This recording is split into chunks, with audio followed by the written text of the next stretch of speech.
Shalom Israel. We don't come out week in, week out. As often as the Most High makes it possible for us to push this word so He can use it to wake up the elect of His people. Before we start, I'm going to give all glory and the praises to Yahweh.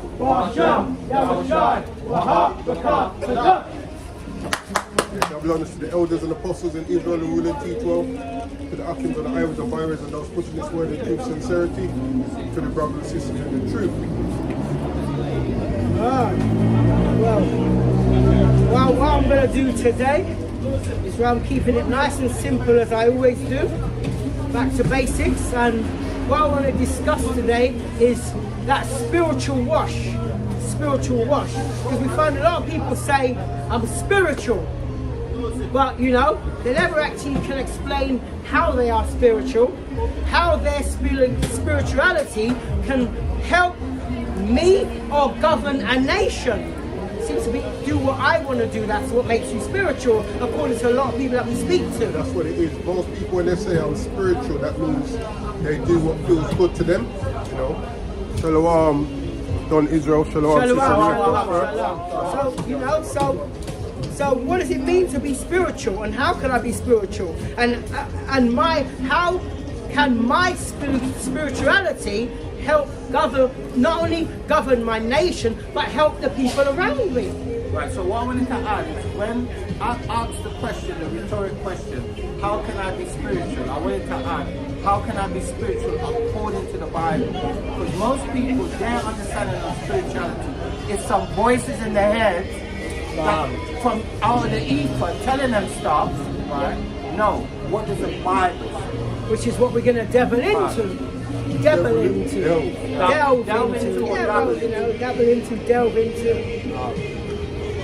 Potato. Let's have Ephesians 5:26, please. To Ephesians chapter 5 verse 26, that he might sanctify and cleanse it with the washing of water by the word. Well, that's where I'm going to start today. Right, we have to be washed spiritually by this word. Yeah, the word that we're going to delve into. Delve into. Well, you. Because when you say devil, you're basically saying deceit. Yeah, you have to pardon my language. I'm not as eloquent as some. So let's say dabble. Dive into. Let me use it now. Dive into. Before my linguistics man here. You know what I'm saying? Yeah, so anyway, read that for me again. Ephesians chapter 5 verse 26, that he might sanctify and cleanse it with the washing of water by the word. There you go. So that's how we wash ourselves. We have to immerse ourselves fully in the word. And you know, like when you see Christians, when they say they're being baptized and they go in water and they immerse themselves, it's the same thing we have to do, but with the word, not with stagnant water, is what they use in the church. Listen, there's nothing wrong with symbolic. It is symbolic, but I'm saying that we have to, there's like the brothers can say, there's nothing wrong with being dipped in water. No. But the reason why I say they can be something wrong with that. There's an order though, there's an order. Yeah, and the reason why I always say there can be something wrong with that as well, because if that's all you're doing, you're relying on that to wash. Right, then that is now a problem. If you believe you're clean because the pastor said a few words, dunked you in water, you came out, now you're born again. Now that is a problem, because you're not doing nothing. Let's have And so that's for the music because we've got some dodgy Christians out here, that's all they're doing, playing music. So this is the book of Matthew. Before you read that, actually, because like I was saying, we need to be washed spiritually, being totally immersed in the word. Because when you ask a Christian, you sometimes ask a Christian, like, does your church? I think you probably asked somebody that earlier today. Does your church teach the laws? They turn around and say yes. And then when you start going into the Bible to now show them, now you hear the stutter and you hear the, oh, but that was then. That was the So showing they're not Actually, being taught He it. said, yeah, that was the Old Testament. Christ came You see? and taught, gave us something new. So I said, so can I be a homosexual? And that's how I stopped throwing that far. Yeah. So, what the brother's going to read here now, Yahushua, the one you call Christ, told us exactly how to be spiritually washed. This is the book of Matthew, chapter 18, verse 3. And said, Verily I say unto you, except ye be converted and become as little children, ye shall not enter into the kingdom of heaven. Now, Yahushua made a point there. Oh.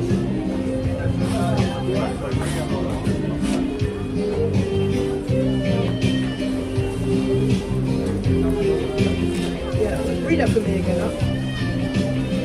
This is the book of Matthew, chapter 18, verse 3. And said, Verily, I say unto you, except ye be converted and become as little children, ye shall not enter into the kingdom of heaven. Now, Yahushua said in that verse two things that you should be doing. One of them, you have to be converted, and the other one, you have to become like a child. Now, Psalms 19 and 7. Psalm chapter 19, verse 7 says, the law of the Lord is perfect, converting the soul. This is what Yahushua is talking about. This is how you get converted and how you're spiritually washed. And that's born again. That's the same born again in John 3 and 3. Yeah. Are you going to read it? This is the book of John, chapter 3 and verse 3. Jesus answered and said unto him, Verily, verily, I say unto thee, except a man be born again, he cannot see the kingdom of God. Yeah, you have to come back as that little child. And with a child, they're very innocent in what they believe, in the sense of understanding. So if you tell them this is what it is, they don't really argue with it, they just accept it. And that's how we have to be. What the word says, apply. We tend to argue if buts and maybes. So it says except you be born again. And that change your mindset. So That's what I say. Just like remember when my kids were smaller, you'd be walking down the road with, let's say my daughter, and I might be walking holding her hand, and I might say to her, jump. She won't ask why. She'll just jump. Because why? Because I said. and that's faith as well. Yeah. And it's only now, later now, when they get older, you say the same thing. Now they'll ask you why. That's the difference. How you have to come as a child. Hold on, relax. It's not that hard. No. I want to see if I can stop some of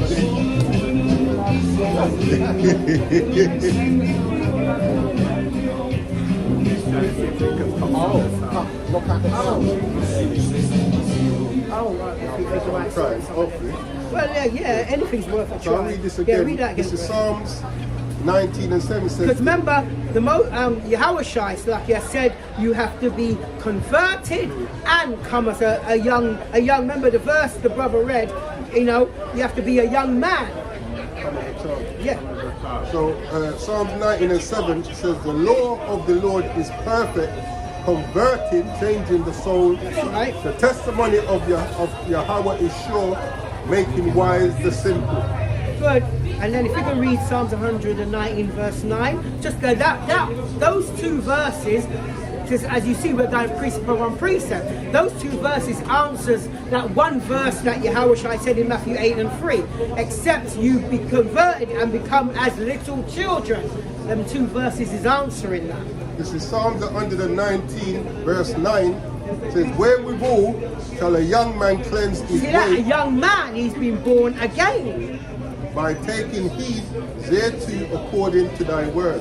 So he has to immerse himself in the word in order to be spiritually washed. Got Romans You can bring whatever you bring out. It doesn't mean like, it doesn't mean like you bring it out. It's whatever you bring out. If it goes again, it's supposed to. This is Romans.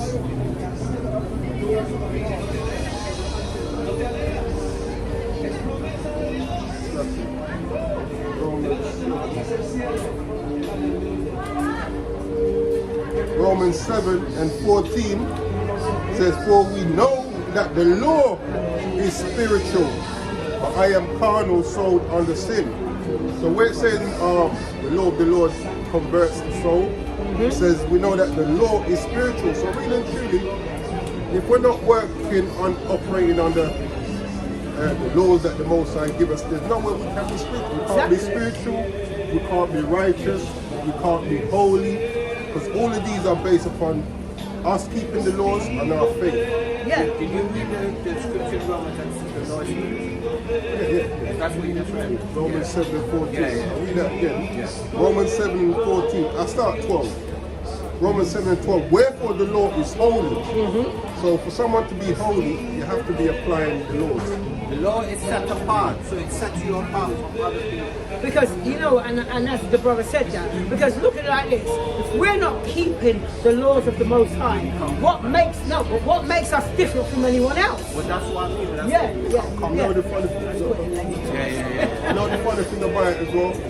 There's so much things encompassed in us keeping the laws. Us being holy, it says us being just, us being good, us abstaining from sin. Yeah. You know, Yeah. so it says, wherefore, Romans 7 and 12, wherefore, Just based on the point you made, and that's where, for example, we have Ezra and Nehemiah who coincided with one another. After the Babylonian captivity, what they preached essentially was keeping the law, statutes, and commandments, and also abstaining from sin. Things involved such as that, putting away strange wives, strange heathenistic customs, etc. It's all about establishing the law, seeking the most right. Re-establishing the Buddha. That's essentially what it is. so Romans 7 and 12, it says, wherefore the law is holy, and the commandment holy, and just and good. Because they're one of the same. So the law is holy, meaning the law sets you apart from being like the heathens or being like everybody else. What's that? Jeremiah 10 and 3? Jeremiah 10, 1 and 2? From 1 to 4. So it says, be not like the heathens, be like the other people. The Most High sets you apart. And then to be just is basically to be obedient. Meaning obedience is better than sacrifice. But let me add on to that. Not just obedience, to be just, the law actually teaches how to deal with your neighbor. Yeah, that's like the We're gonna come. We're gonna come to that. Yeah. I don't think just. Right. To be just, also it teaches you how to be a brother, how to be a neighbor, how to be a sister, how to be a father, mother. It teaches you how to And be a husband and a wife. yeah, and it also teaches you how to serve the Most High, which takes you out of the loop of the curses. And you know what it also teaches you, which a lot of brothers don't do, how to serve one another. Yes. That's what it is. Yeah, how should I make that example about washing these disciples' feet? Is it either in John 7 or John 8 where it says you have to be a disciple, you have to follow his example, you have to be like him. So everything he did, i.e. he washed, just imagine, he washed his disciples' feet. And there's a reason in that as well. So, like, because a lot of us today, especially, we like a status kick. But look at the status of Yahweh Shai, the status that he has, and he was able to, Bend down and wash his servants' feet because they were serving under him. So he's bent down and washed these servants' you know what? feet. A leader is actually a servant. Yes, You're yes, meant to be serving your subjects so they're well, and in turn they serve you. yes. But show me how many leaders would do that. And they will gladly serve you as well because you lead by example. That's why it says when the righteous are in authority, the people rejoice. Exactly. Show me how many leaders, even let's say of camps, would actually serve their subjects. Like, or the people. That's a valid point. Yeah. No, I thought there was something wrong with that. It's so extra, you know. I just thought it was one Yeah, that's why when I started through yours, then I realised, yeah. Typical. See what we have to put up with? You can't have a laugh now. No, yeah, of course. What was it? Who was reading last? Me, yeah. Romans 7 Oh yeah, you was about to read Romans. and 12 says, wherefore the law is holy, and the commandment holy, and just and good. Verse 14. For we know that the law is spiritual, but I am carnal, sold under sin. Yeah, the point was basically like, for us to be spiritual, Yeah. we have to be doing thus saith the Lord. That's right. And the funny thing about this spiritual, when us brothers we come out here, the most people that we hear is spiritual is our women. More than anybody, so our women always say, We don't really hear the men. no, that's what I'm saying. It's the women. The women are always spiritual. No. I don't deal with that Bible. I'm more spiritual. And we ask, like you always like to ask, well, what does that mean? But they never can tell you.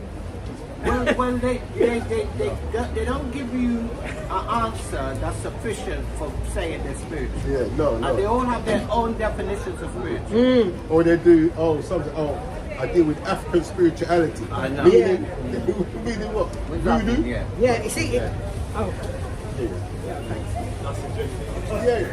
Yeah, yeah, this time, yeah. They deal with African spirituality, so what's that? Yeah, Some kind of exactly. magic or something. You know, but it's the do what I want to do. That's basically the spirit. Yes, do what I want to do. But Which is why I made the statement that to be spiritual, you have to be obedient because you have to adhere. Because remember what I said before, just, remember the word, just, Holy obedient, and good. Holy, good. So all of that requires obedience and requires faith and action. yeah, that's the main thing as well, is action. And our people don't like action. We talk a good fight. Yeah. But can you fight? And when you're in a fight, are you going to do what you said you would do? Or even if you can fight, like there was a boxer who said, Frank Bruno, he said when Mike Tyson landed the hit, it was a whole different He ballgame. moved, yeah. Tyson said that. With Hardest Bruno as hit well, he yeah, had. yeah, had no, those he Bruno. did, he did, Yeah, he yeah, did. he did But say that's that. where you know if you're on this thing. Yeah. When you get that lick, Boy, do I win another? Yeah, then you do all you can Yeah. not to get another You know, one. all the practicing and that goes out the window. out now. the window, man. Yeah. He even said it himself. The moment you take the first smack in the mouth, game plan goes up. the Yeah, window. that's right. Yeah, that's the phrase that I wanted to use. The game plan goes out the window. And the thing is, we can't make the game plan go out the window when we're in this truth, man. No. That's the point. You know. Anything there? The brother says the women always have a personal relationship with the most. they, That's the yeah, one. That's the one. exactly. Yeah, that's the one. They have a personal relationship, personal. or they say, Or I know him. I Yeah, know personally.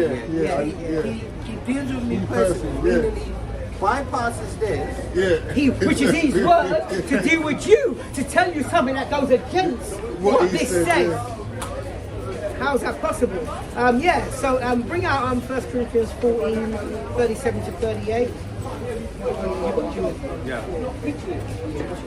First Corinthians chapter 14, Yes. verse 27. Uh-huh. Any man think himself to be a prophet or spiritual, let him acknowledge that the things that I write unto you are the commandments of the Lord.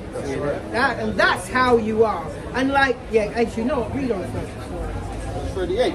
But if any man be ignorant, let him be ignorant. Yeah, so if you want to stand and learn, we're here. If you want to learn, we're happy to, go through some stuff.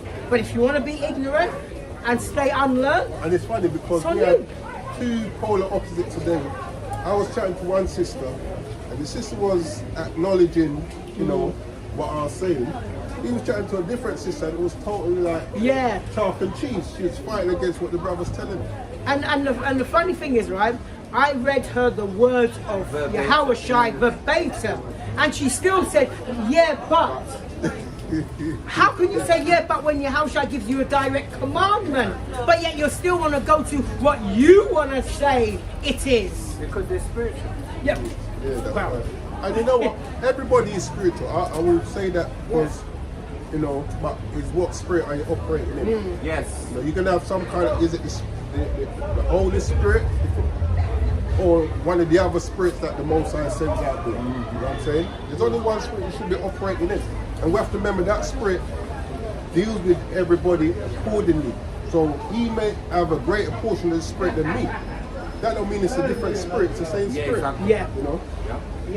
Yeah, and like the brother's understanding might be higher than mine, but it's the same spirit. That's the portion the Most High has given him, and I work with the portion I've been given. Sometimes Daniel Allen was saying that sometimes we expect ourselves from others.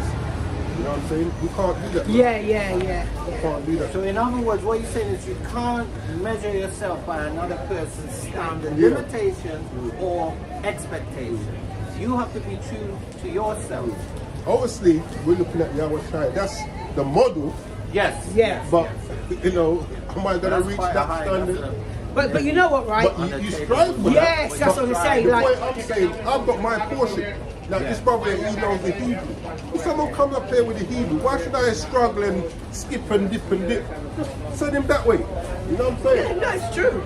Yeah. That's what I mean when I say, you know, we have our portion in the spirit. You know? Because it's just like the scriptures tell you, Paul said, the body is many members. That's right. The foot can't do what the hand can do. The hand can't do what the ear can do. Yeah, but how long for? Doesn't matter. Well, it does. But you see, there's the point. Like, you know, like your nose can't do what your mouth can do. You know? No, can your nose speak? There you go, what your mouth does. You see, before people try to get simple, say, well, I breathe through my nose and I can breathe through my mouth. You know, trying to say they can, no, but it's not the same. Still not the same. It's based on the sun, they can bring their both lights, but Yeah. Yes, Two different one's lights. greater, one's lesser. One's for the day, one's for the night. Yeah. Yes. And you know what you can't do without the two of them, because no sun you're dead. Yeah. No moon, there's all kind of havoc on the earth. Yeah, that's yeah. So like, you know, so people like trying to sometimes say, you know what, you got to be spiritual, you got to be spiritual. But sometimes they never say how. Right, And so this, sorry to cut you short. I like what I've just said, because when they say you've got to be spiritual, they are actually correct, but they're not defining what it is to be spiritual. and that's what I was, yeah, and that's exactly my point. It's It's not like, an incorrect statement. no, You but have to define yes, because like some people say like God is love, and then we say, well, what is love? Then they say, you know, love is love. But how do you define the word using the word? biblical definition. That's You what we have to go go right. And that's the point. If you can get us, what was it? Jude. Yeah, Jude 1 and 4. by. So this is the book of Jude, chapter 1. So we're I'm gonna break it down very slowly on, you know, how to wash yourself spiritually. That's what's coming. So this is the book of Jude, chapter 1 and verse 4. Because you have to remember, as much as we have to be spiritual, we do have grace, but we mustn't misuse that grace. For there are certain men crept in unawares, who were before of old ordained to this condemnation, ungodly men, turning the grace of our God into lasciviousness. And that's a big problem. Some of us use this grace and this spiritual, say like, oh, I'm spiritual and all that, but what? Sexual immorality. That's the word I was trying to say. Immorality and these other things. That's what lasciviousness. That's what that means. No, I'm not. Read on. Lasciviousness, Yeah. and denying the only Lord God, our power. Showing you that like this can be abused and is abused. Yeah. You know what I'm saying? Yeah. And you know what, Nadia, this thing is beautiful if it's done right. And if like the Bible does say the laws are good if used correctly. Lawfully, that's what it actually says. Yeah. But you see, so it is good, but it's how it's used sometimes is an issue. How brothers use it on other brothers is an issue. And then it makes them burdensome. It makes it It burdensome. makes being in the truth or keeping the law harder than it ought to be. That's They're what, adding additional weight. yeah. Yes. Not necessary, not That's what required. the Pharisees did. They, Yes. Yeah. Matthew 23. Yes. Yeah. They were good They at were doing putting- that. No, they were teaching you what you should be doing, and probably harder you for not doing it. But then they're doing something totally different. Absolutely. But it's kind of different if someone's doing something and getting on you to do the same thing that they're doing. But then even with that, you still need to understand and remember what portion that person has. You know, are they able to apply it as good as you are? Because everybody has different abilities and capabilities, I should say. Yeah. Go on. Turning the grace of our God. Take it to the top again. In the book of Jude, chapter 1 and verse 4.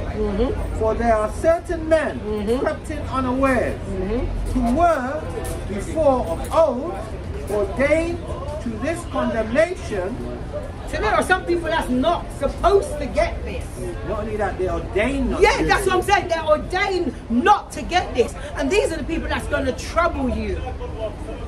Ungodly men turning the grace of our God, And that's how they're going to use the grace. because they're given license to grace, so that grace becomes pointless, because they're not putting a limit on the grace. They're basically saying once saved, always saved, or they're not applying it the way it's meant to be applied. Into lasciviousness and denying the only Lord God, Yahweh power, and our Lord Jesus Christ, and the one, Yahweh Shai HaMashiach. Because what they've done, they've made Yahweh Shai. That's what they've done. Which was the debate the other day as well, because that's what Sam Shimon did. Yeah, they're making Literally. Yahweh Shai Yahweh. Yeah. Yahweh Shai. Yeah. But there, Jude is showing you there is a separation. Even though they have two separate thrones. And he had seeded that as well. Are you about to bring out precepts? Yeah. Quick sway going.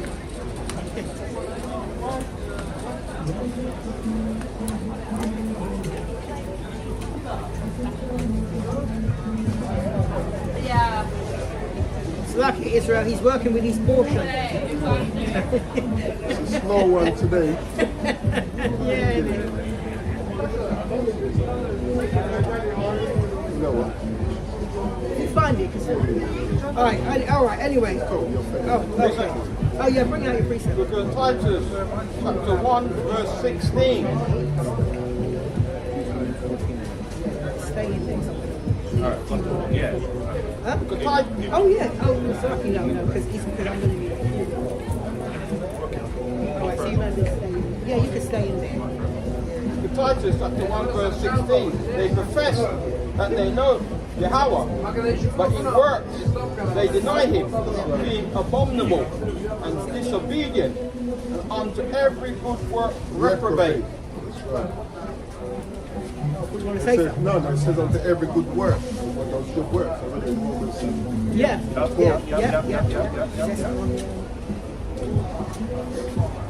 Bring out some precepts on the brothers. Bring out some. Yeah. Oh yeah, this is what you're saying, that for some it's not for them to know, and brother brought a good precept. This is Matthew 13 and 11. He answered and said unto them, You can't. because it is given unto you to know the mysteries of the kingdom of heaven, but to them it is not given. Carl, that's That right. parallels Psalms 147, the last two verses in Psalm 147. The Most High reveals his secrets. Because that's Luke 1:4. The things that are pleasing unto the Most High is written unto you. Yes. And it's funny, you know, right? When people read that, the things that please the Lord is made known unto you, they open it out to everybody. But if you look at who it's written to and who's saying it and who he's saying it to, Well, it says, happy O Israel. that's my point. So it's not to everybody. Yeah, it says, O Israel, happy are we, See? for things that are pleasing to the Most High are made known unto us. Yeah. Right now, so what we're going to do now, So really, Right. when it comes to being spiritual, we should know what it means to be we spiritual. should know, yeah. We know what it means to not be spiritual. in order to know, you have to be taught. Unless you're the remnant that the Most High basically gives you the answer. You have to be taught. And if our elders and the people that do know are not teaching, it makes it more difficult. That's So right. you're right, we should know. Yeah. That's Titus, the aged men, and then it goes to Exactly, aged women. exactly. And Likewise. funny enough, because it says teach young women, one of them is how to love their husband. Exactly. And that's something, you know, just a sidebar as you just said that, yeah? And that's something that needs to be taught. Definitely. They definitely need to be taught that. How to love your husband. How to, you know, like this. Well, the point I was picking up on that is you have to be taught. Yeah. But I'm saying that, I'm agreeing that. That is the point. You have to be, these things need to be taught. The older women need to pass it on to the younger women. Hello there. You alright? You scared? Yes. And don't want to engage, you know. They don't open that can of worms because why? To put I the wasn't lip. sure she might be it could be yeah.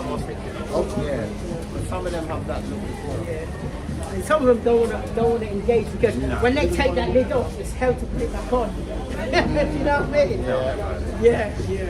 Yeah. So now, right now, spiritually washed. Now, I can speak from my experience. When I first came into this understanding of the truth, the first thing I dealt with was I realized there's the laws, should we say, are split up. Like you've got the dietary law, you had the sacrificial law, you had the moral law, you had the ceremonial law, and the civil law.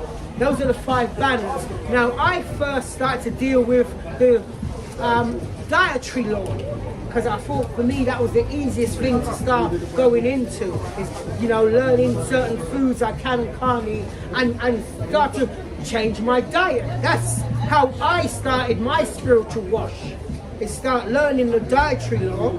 This is what we're going to start with first. If you can bring out Deuteronomy 14, 4-6. And it's funny because a lot of us delve into Leviticus, but I think Deuteronomy 14 does a lot of the bird species as well. I mean, I'm only doing No, but- Deuteronomy because we always do Leviticus. Yeah, no, Yeah, what I'm saying yeah. though, it goes more into like bird species. Yeah. And Leviticus is a lot of like the more. More common. And a lot of countries actually live by the restrictions, that's why they don't eat swan. Yeah. I didn't know, like, I used to eat duck back in the day. Yeah, I did too, Yeah, I did as well. Yeah. And you know, swans, I don't know if it's the same now, but I think the swans back in the day were deemed the property of Her Majesty. Yeah, still are. They still Yeah. are, I think. So Yeah, you're yeah, actually over here. stealing. You're stealing. It's just like you can steal from the Most High. You're stealing from the Queen or the King. When and the Polish were doing that. Yeah, the Eastern Europeans were Yeah, they coming. were yamming them up, bro. Yeah, today, like, over here in the UK, you can't kill a swan and let them see it. Yeah, trouble. Book of Deuteronomy chapter 14 verse 4. These are the beasts which you shall eat, the ox, the sheep and the goat. The oxtail, curry Yeah, goat. man. Oh, yeah, man. When it's cooked good, it tastes good. The ox, the sheep, and the goat, and all at the same time if possible. All on one plate. All on one plate. With white rice. Yeah, man. No, you see, for curry though, it's got to be white rice. It's got to be white rice, yeah. Without a doubt, yeah. If you disagree, then let us know. This will be tough. That's not what I'm saying. Yeah, go on, read on that. Basmati goes to the curry. And it's funny though, like, the amount of clean food there is, and we still run down. It's like my brother went to Tenerife the other day, he's posting on WhatsApp, you see, and they all look fresh. It's prawn, it's lobster. So I just sent him a message, unclean. Upset, he's on it He then. asked me, oh, if you wash it, it's not. Wash it with what? The word? Yeah, then it is. Then it is unclear. Even see like it's a buffet thing. Yeah, So they probably got like for dinner where did or you go? whatever. Tenerife, I think. Yeah, Tenerife, they got Tenerife. Both of them have a kind of delicacy. Listen, They have when I said there was a bad Fruits de mer, they call Oh it my in France. Fruits de what? the mer. Oh, fruits of the sea. I thought you said Fruits de mer. fruits of murder. It did sound like murder at first, yeah, I must admit. Yeah, because even when I went to Spain, even recently, like in the hotel, when they lay out buffet, you got all You got them, the section of unclean, yeah, the section of crab clean. and all that, Yeah. yeah, and proper big ones, And it looked fresh too. Look. yeah. They get things turning. Yeah. That's fine. The heart and the robot. See, The heart and the robot. So those are like families of theirs. Yeah, so these are all clean. Venison they call it. Yeah. Even things like bison and And that was like clean. royal soup. Even locusts, I remember back in Yeah, the day, locusts, I used to watch the Kung Fu film where they used to have the locusts on the stick. On the stick, And I'm like, but then the bloody thing is clean. It's clean. I think in South or Central America, Yeah, it's bloody covered clean. with chocolate. And the wild goat. Yeah, that must be tasty. Even with that, I see You have to use pressure cooker and no, I see the wild goat because they're the ones that on the cliffs of the rock. Yeah. Listen, man. On the, It's like that, and they're still standing like this on the side they're looking. And you know what the eagles do? The eagles go for the small one, lift them Yeah, I up, and know. then drop them. Drop That's them. high. Yeah, they drop them, yeah. And then after when they hit the ground, they go. Fine, bro. Stop on that. You're running up one like that, you know. You got skills. The wild goat and the pygo and the wild. I don't know what a pygarg or whatever, PYG. Look that up, let's see what that is. PYG, I'm looking this slow because I ain't got Wi-Fi on. yeah, PYGARG. I'd like to see what that is. What verse you got? He's in verse 5. Pygo. How do you say that? Pig arg. Or pygarg. Pygarg. Pygarg. No, not pig. Pygarg. A clean animal could have a kind of antelope or gazelle. Okay, so it's an antelope or gazelle family. Yeah. See. So then you have to kind of marinate them a little bit. It says perhaps mountain goat, so it could be another name.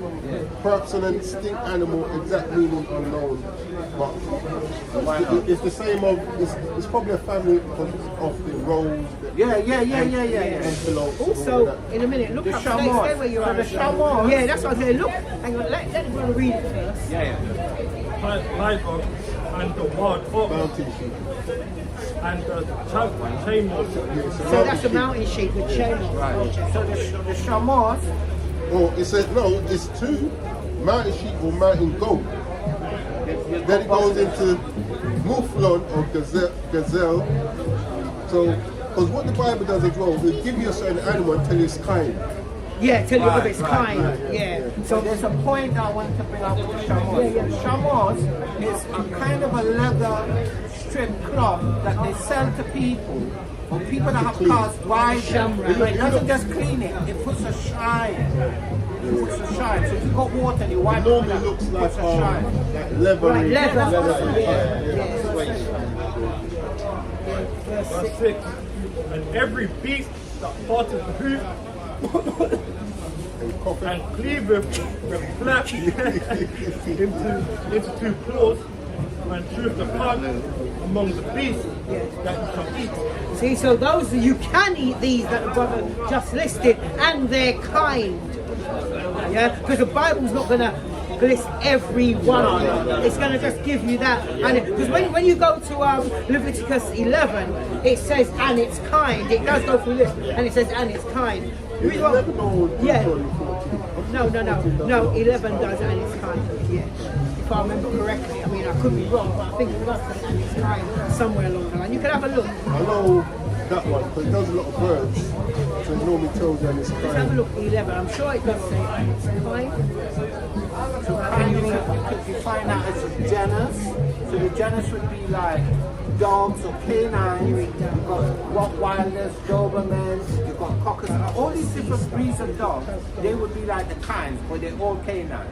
And then you have felines, the cats. You've got the lion. You've got Yeah, the it does, isn't it? domestic cat. Oh. But they're all cats. I think every very often it's kind. Oh yeah, it does. Yeah, I knew it. Yeah, I knew it does. Yeah, thanks. Yeah, so it does. Yeah, so because no, you go you've been it's in the wrong place. That's right. Yeah, yeah, yeah. So yeah, so if you jump to verse 8. Come. Do you have a question? Yeah, come have a closer Feel look. free. You're welcome. Come. You can have a look. It was her. He was coming. It was her that. So, see, it does it as well. Yeah. So she feel away in it. Maybe. But yeah, it's not our fault. That's why I said. We're just here to teach, not to condemn. She doesn't. Yeah. And he might the other way around. be the judge. You might never know. Yeah, exactly. And she did kind of have And a kind of a that's being spirit still. spiritual. Yeah. But really, like, Yeah. her spirit Yeah. seemed a bit Yeah. Oh, to be yeah, still, it stands up, yeah. And he was more willing. He was ready. He would have yeah, come in. She yeah, didn't do him that. He yeah, would have come. yeah. Yes, great. Of Deuteronomy 14. That's, And the swine, The oink oink. yeah. And this is a food that our people love. And you know that jerk back in the day was always pork. It's only of late it became like chicken. Yeah. Yeah, it was always going to be jerk Even food, yeah. stew peas was with pork. Yeah, they No, yeah, it's they with pork in there. It's Now a they make bone, a pork little bit beef of bone in it. and them things there. But that's slave food. That's right. Yeah. And remember in slavery, when they used to do half cook it, they wouldn't cook the slots that they put in the trough. Remember they put it in like the horse's trough for the slaves. Yeah, that's what And they you're did. trying to eat it like And yeah, that's all go around. Because you had to get your portion quick. Yeah, they just what they do, put it on there, then they open the gates Yeah. when they rush in. Mad thing. Yeah. And it was half cooked. They knew it wasn't fully cooked. Yeah. Exactly right. Yeah. That's why you had to eat it quick. Yeah, go read on that. and the swine because it's divided from the hoof, yet cheweth not the cud, it is unclean unto you. You shall not eat of their flesh, nor taste their carcass. So this is where I started. I started to. This is why the judgment is going to be so bad on our people. Because the Bible says, listen to that. Big up. Come and listen and, you know what I'm saying? Get Like, edified, yeah. Not that our people don't know, but that when you really want to know, it's going to be too late. Like, you know what I'm saying? But remember, we read a precept earlier that said that Yes, the Most High predetermined certain people Yeah, that's true still. to not want to know. I'm not From saying birth. that he won't end up wanting to know, but you know, a lot of our people, Yeah. It's something that we need that's to the say. attribute Yeah, that, that is showing there, you know what I'm saying? Like, yeah, that don't the be Most too High late. as well. There's some that ain't gonna know, don't wanna know, and He's preordained them not to wanna know. What's the unmade place? This is right Yeah, stuff. that's in Isaiah as well. Isaiah 30. Let me bring this out. This is Psalms. This is Psalms 119. I go straight to the point. Verse 60 says, I made haste and delayed not to keep thy commandments. That's right. You know? He made haste to jump in that bath and be spiritually washed. That's right. That's what He did. He made haste. Yeah. Yes. Yeah. No, you haven't finished. You just started. No, I mean like the verse. Yeah, I know there's more. Oh, right. Yeah, that's what I said. You just started. That's, yeah. The verse 9. And no, not 9. I jumped to verse 10. Verse 10, Deuteronomy 14. And whatsoever has not fins and scales, ye may not eat. So now we've gone It's into. funny, you know. A lot of the animals ain't really repeated in the two chapters, like Leviticus 11. When it comes to the pork and the water thing, Like, you gotta remember, Deuteronomy, what does it mean? Divine second law. No, but what So I'm saying, you know what I mean? our people put to them the pork Oh. Because that's repeating both of them. What you can eat out, the water's been quick to run to the prawns and the crabs and everything there. I was one crab, I was watching one it was quite interesting, David Attenborough. And the crab that was yamming The dead. the dead Sea dead or no, what? it was, They come out of the was it? water and It was what's them lizard, you know them Eagle. iguana lizard. Yeah. And when yamming that, slush them. For it to put appetite to your crabs. Yeah. So just a minute ago, briefly. I mean, like obviously, you know, hopefully you got a Bible and you can go through it yourself. I'm not talking to learned people. I'm talking to unlearned people, of course. Even those that I learned, like go to your Bible. Said, Well, yeah, no, but a lot of them learn. They would know this. So yeah, they'll know this. So I'm not going to treat them like you know. No. Yeah. And literally, some of these things that are allowed to eat, they're not even available to be bought in the butcher shop. Yeah. It's normally in them other countries where they're just catching their thing. Yeah. I mean, you can't go to the butchers and see no owl or anything. Yeah.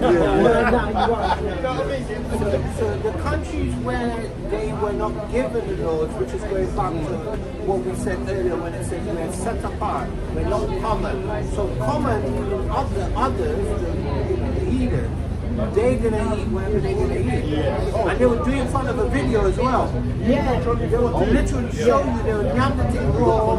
They got the baby mice in a bowl with the pepper sauce and they're showing you they're doing it, man. Lawless, yeah, they're lawless. Actually, make it quickly 21. Because the brothers said what you said about the country.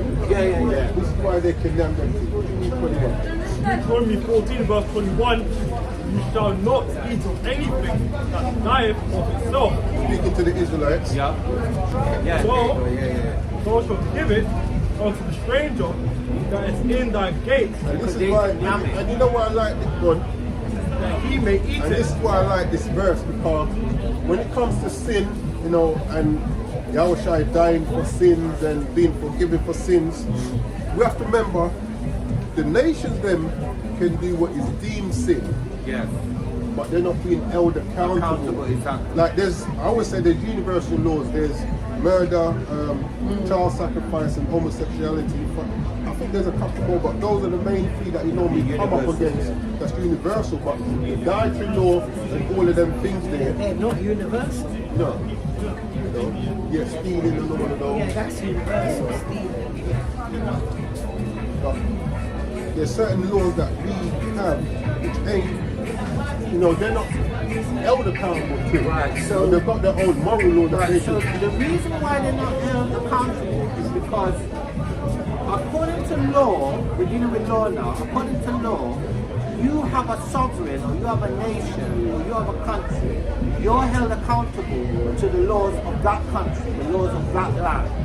So if you're not part of the country or the nation of Yahweh, Basham, Yahushai, or Jerusalem or Israel, you're basically adhering to other nations' laws.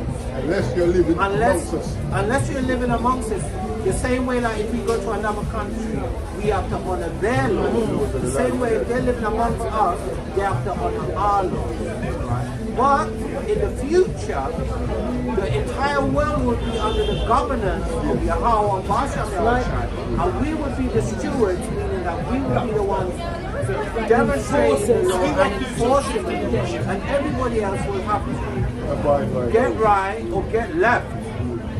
This is That's why just how it's gonna be. when it comes to the commandments, like the nation, them, like the dietary law, it'll be in their best interest It absolutely to follow the dietary law, because obviously, you know, our makeup is the same in the sense of, you know, blood, all of them things there. Yeah. You know, but with us, we have that little extra oomph where it really does away when you have these things. Right. Like, you look at Right. the Chinese man, like this guy was down in China.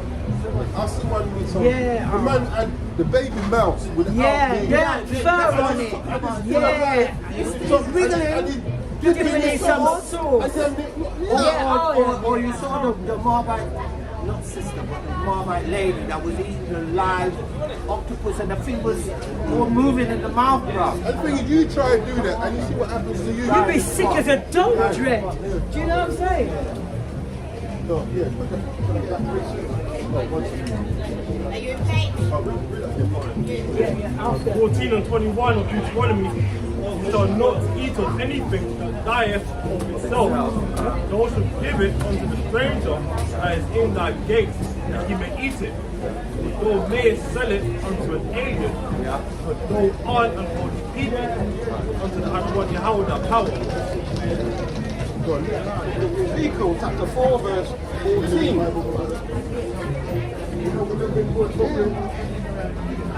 Ezekiel chapter 4 verse 14. Then said I, Lord power, behold, my soul hath not been polluted, for from my youth up, even till now, have I not eaten of that which dieth of itself, Oh, you see? or is torn in pieces, neither came there abominable flesh under my mouth. The reason why we can't yam something like that for itself, you don't know what the hell killed it. Killed it, yeah. You know what I'm saying? You could have had some disease, Cancer. so now you're polluting your body, making yourself unclean, even if it's deemed a clean animal. Yeah. Can I read a precept for you just read? Acts 10 and 14. Well, let me start 13, verse 13. And there came a voice to him, Rise, Peter, kill and eat. Verse 14. And But then they Peter- say, oh, but yeah, because it said, don't pull nothing common or unclean that the Most High has cleansed. When did he cleanse unclean animals, man? Verse 14. But Peter said, Not so, Lord, for I have never eaten anything that is common or unclean. So it mirrors what you just read. And you know why I like this verse Yeah. more than this one? Yeah. Not to say I don't like this Yeah, one, I but know. I like this one more like the Acts 10 because this is after Yahushua died and risen. Yeah. That's why, because people like to say, when you read this one, yeah, but that was then. Yeah, but when before. Christ come now, he cleansed it. Peter's showing you, even after Christ died and risen, he still kept, We're setting up. yeah. Yeah, and that's why I like this one, showing that he was still keeping the dietary law. And even after he saw that vision, he doubted. He didn't just say, oh, okay, that means everything's clean now. He still doubted what that vision meant. He held fast to what he was taught.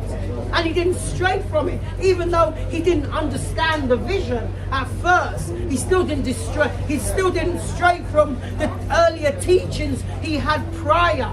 And you know the funny thing about that verse, which is Acts 10 and 15, Peter reiterates it again in Acts 11 Yep, he does actually. Yeah, Hey. I did notice that. and 8. He says, But I said, Not so, Lord, Yeah. for nothing common or unclean Yeah. have at any time entered into my mouth. Because he's repeating to He's the repeating apostles. to himself. Yeah. So yeah. Carl LP, if you can jump back to, can you jump back to you was reading Deuteronomy 14, 10 to 12, and then jump to 20 after. Finish 10, shall I read it again? Yeah, please, yeah. Deuteronomy 14 verse 10, and whatsoever have not finished the scales, you may not eat. It is unclean unto you. So there we go. So if it hasn't got, it's plain, this one. If it hasn't got fins and scales, everything else that comes out the water is unclean. Simple as that. Oh, don't you start. We ain't diving No, down. and then it goes right back to Acts 10 and whatever. Yeah. But I've never eaten anything It's from unclean, yeah. Yeah, but then Anyway, rise. verse 11. And just push him off was camera. no, Lord. No. Yeah, we just push Three them on times, camera, right? you know. All right. Just keep going round and round. We just exit left, flap. Look, every teacher of God is good and nothing to be refused. If Anyway. it be received with thanksgiving and prayer. Well, make sure you don't receive it with thanksgiving and prayer. No, but that's the whole key is like thanksgiving and prayer. No, this is Give God. sanctified. No, we're going off the point. If you start going onto his, yeah, exactly. He's doing a Shamsa mode. Yeah, exactly. That's why I'm like keeping it. Read on that. verse 12. No, 11. I'll be funny. Remember, you Like, just- on the drop aside though, that's how you teach yourself to defend. Yeah. Yes, the gospel. Yeah. Because No, you it's- have to know You're the gonna get- angles that they come at. Yeah. It's correct. Yeah. But you see, once start at 10 again before this read. Yeah. Well, to 11. Then after. Deuteronomy chapter 14 and verse 10. And whatsoever have not fins and scales, Uh-huh. you may not eat. Okay. It is unclean unto you. Clear as glass. Verse 11. Of all clean birds, ye shall eat. Now, he's showing you there are clean birds you can eat. He's not going to list them all. But, you know, But you have to know you shouldn't be eating apex predators. that right. Because how you know this? If you go to Leviticus 11, it now lists the birds there. That's how they work one with another. Random, yeah. Exactly. Now, yeah, read Verse 12. 12. For these are days of which you shall not eat. Now watch this. The eagle Okay? Apex, like you said. and the ossifrage. Yeah. Osprey? Not us. No, the other one is offspring. So there's two And different. the osprey. Oh, yeah. So one is Yeah. offspring. and the other- Osprey. So right. So like the brother said, like the birds of prey, and there's other birds like your vultures and Hawks, hawk. owls, Yeah. The vultures, comrade because it lists it now in Leviticus 11. Swans, pelicans. Right, exactly. Now, if you jump to verse 20, Ducks. Verse 20. But of all clean fowls you may eat. so some people now do try to teach you can't eat chicken, but because I've heard some, yeah. But the Bible just said of all clean fowls. Now, chicken is a fowl. And you know the funny thing is the quail. And it's- yeah. The quail is like a guinea fowl. It's actually like a form of a chicken. You know, some Like a people say miniature it's chicken. not young chicken. But that's No, what we no, just that's what we were talking. Yeah, that's what it is. Was he in the Twilight Zone? No, I didn't hear. No, I know you didn't. I'm listening. Yeah. It comes from what's the family? Kind. It's like pheasant. Yeah, it comes from the pheasant, the guinea There's fowl, another name as well. the quail, that which was the Most High fed them quail. Until they got Sick of it, said yes. And then he took them out. Yeah, right. So see, verse 20 says, but all clean fowl ye may eat. And then if you can give us Leviticus 11:46. Now this is going to just round up So this like is the book of- dietary law. This is the book of Leviticus, chapter 11, verses 46 and 47. Verse 46. This is the law of the beast, and of the fowl, and of every living creature that moveth in the waters, and of every creature that creepeth upon the earth. Why is that? Verse 47. To make a difference Here's why. between the unclean, which is unsanctified, and the clean, which is sanctified, and between the beast that may be eaten and the beast that may not be eaten or can be given to the Goyim. I added that. And there you have it. Now this is how They you. can eat nearly anything. Yeah, I know. But this is how you. Well, this is how should I say I started my spiritual wash. I kind of started here because I found, for me, this was the first thing I started to learn foods I shouldn't eat and change my diet. Can I just add something? Look what it says here. Yeah. Read it or explain it. Yeah. So on Leviticus 11, if you look at the heading on Leviticus 11 here, it says people to sanctify themselves. So eating clean food helps you to sanctify or cleanse Or cleanse yourself. which is the spiritual wash. Like I was saying. It helps you to sanctify. Yeah, it helped. For me, I'd say it helped me. The first things that I kind of did when I started to learn was the dietary law, and I learned we have to do this as well. And I think this helped me as well. It helps him to obey because you have to go against your natural desires. Which is what I was which is my natural desire, was to eat these things. I know, and- right? Yeah. Now, if you can bring, I mean, the first gen. You know what? Before I knew about foods as well, you know, because I used to go Chinese. I used to get special fried rice, but I used to say no pork, so they would replace the pork with chicken. Oh, wow. Yeah, yeah. And I'm Yeah, sure they they're can do in the that. prawns. Yeah, I didn't know. me, I used to say special fried rice, and everything was in it. The pork, the Yeah, prawns, but the the minute you say special, they say, all right, we got live one here. Yeah, and like even though I didn't get us When I was living are you with my aunt, with my With the brand. grandmother. 7, I think it was I right. didn't know. Still. You didn't get us Deuteronomy. Oh yeah, no. Oh yeah, you're still there, aren't you? My bad. Because there's something I want to even though I ain't got it in my list, but something just came to my head is how I started. One second, Slovakia. Yeah, that's right. There it is. Sure, it's 22. You know what the zip is? No, it's not Deuteronomy. It's no. Numbers? No, it's Deuteronomy. I don't think it's 14. Hang on. What is it 23 exactly? or something. How's it spelled? No, I know where it is. I just, yeah. Oh, 22. 14, 22. Oh, 22, yeah. Oh, 22 and 12, that's it. Yeah, can't. After Yeah. 21, it goes in. Yeah. That's what. Right, if you just read this first. Deuteronomy, No, numbers. Numbers 15. 37. Yeah. Because Numbers chapter 15 verse 37. And Yahweh spake unto Moses, saying, Speak unto the children of Israel, and bid them that they make them fringes in the borders of their garments. This was one of the other things that I did first as well, was this, because I think this as well helped me a lot, and I'll explain why in a minute. Throughout their generations, and that they put upon the fringe of the borders a ribbon of blue. Here we go. Or even here. How did you not put it on? Yeah, there we go. I've got them on my t-shirt. And And I put this out there. It's not talking about your earpods.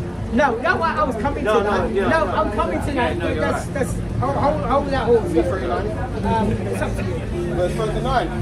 And it shall be You under want me to have it on your earpod, but the reason why I said that. No, wait, hold that thought. Hold that thought. Yeah. Verse 39, and it shall be unto you for a fringe that ye may look upon it and remember all the commandments of the hour and do them. And do them. Hang on, before you say things up, read your one as well. Deuteronomy. Yeah. So this is the book of Deuteronomy chapter 22 and verse 12. And Second law. And I'm glad you brought this out because I heard somebody yesterday or the day before laughing about this and saying that, Israel is getting it wrong and this is not what it meant. So I'm going to read it and then I'm going to explain it. And In then the book Acts of got something to Deuteronomy say. chapter 22 and verse 12. Thou shalt make these fringes upon the four quarters of thy vesture. Right? 1, 2, 3. Oh, look at that. Oh, that's what usually happens. Yeah, it hooked onto this. Yeah. And 4, if you twist. There we go, another one there. Right? 4, right? Thou shalt make the fringes upon the four quarters of thy vesture, wherewith thou coverest thyself. Now, before you say anything, when I started to wear them, I got ridiculed at work. They would like, when I say ridicule, not in a bad way, they took mick out on me. Oh, what's those, like those carpet, you got a carpet on the carpet of your bowl, and they were taking the mick. But they don't now. Yeah. But anyway, if you want to say, then So say what you want to what say. I wanted to say now, because like I said earlier, I kind of read the Hebrew. The one in Numbers 15 and 37 and 30 to 39, the word there is Taza Yatazaya,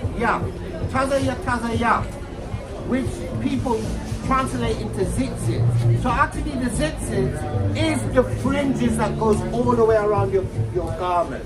That's the zitzit in the Hebrew. The one in Deuteronomy 22 and 12 is Gedaliah, which means ropes or hanging things, right? So that's the long rope or twined thread hanging down. They're two different words. So you can use either one of them and they're in the Bible. Yeah? All right. What I was going to say is, when we bring that out, you know, the excuse you know here, oh well, you can still sin in fringes. Of course. You could sit in and out. But the fact is, it's a law. That's it's the like me point. saying, well, what's the point of me having a beard? Well I can said. still sin Well with a beard on. said. Well said. Yes. And could you read the bit where it says a perpetual? Shalom, Jacob Ben Israel. Shalom. You finish What what you verse is say? it where it says it's perpetual in number? It doesn't say perpetual. No, it says throughout the generation. Yeah, this says Yeah, oh, but that's Read that. Numbers chapter 15 verse Oh, 30. what I was going to say, I remember when I came, the way it helped me, it was on the Sabbath. I was walking down, I was on my own then, I was walking down, and I went into the shop. I was about to buy something, yeah. And what it was, I think, oh no, imagine someone saw me in there, buying. He said, oh no, but don't you not teach that you should be doing? on the Sabbath. Yeah. You know, Does that's help. But it does. That's And also, I'm not saying you can't go off in them. when you see, of course you can, but when you see somebody in it as well, it helps you to remember the law of a neighbor, the law of a brother, and it also is like a light. When you say let your light shine, you're letting your culture and your custom shine. You know what's good as well? Sometimes I see some people, no, I was going to the shop, I was going to Tesco. And this brother is saying, oh, shalom. Right. He didn't have a friend, but Yeah. he understood where Yeah. I was because I yeah, advised him. yeah, because you had yours on. So just read out again, just to read it. Book of Numbers chapter 15 verse 30. Yeah, don't be shy. Yeah. Speak unto the children of Israel and bid them that they make them fringes in the borders of their And what I'll garments. say, there'll come a time when you probably, if we're alive, it probably won't be wise to be walking around with fingers. Well, what I would say, This ain't that time. what I would say in response to what Ak said, is you just tuck it in. No, I'm talking about No, I know. something if they're going to help you No, I that know. time. In those So they say, oh, take out your shirt, let me yeah, see. exactly. But I'm saying this ain't that time. No, exactly. Numbers chapter 15 verse 38. Speak unto the children of Israel and bid them that they make them fringes in the borders So of the their bid them garments. means command them. So it's a commandment, God. Throughout their generation. Throughout the generation, so long as you are having children, you're generating.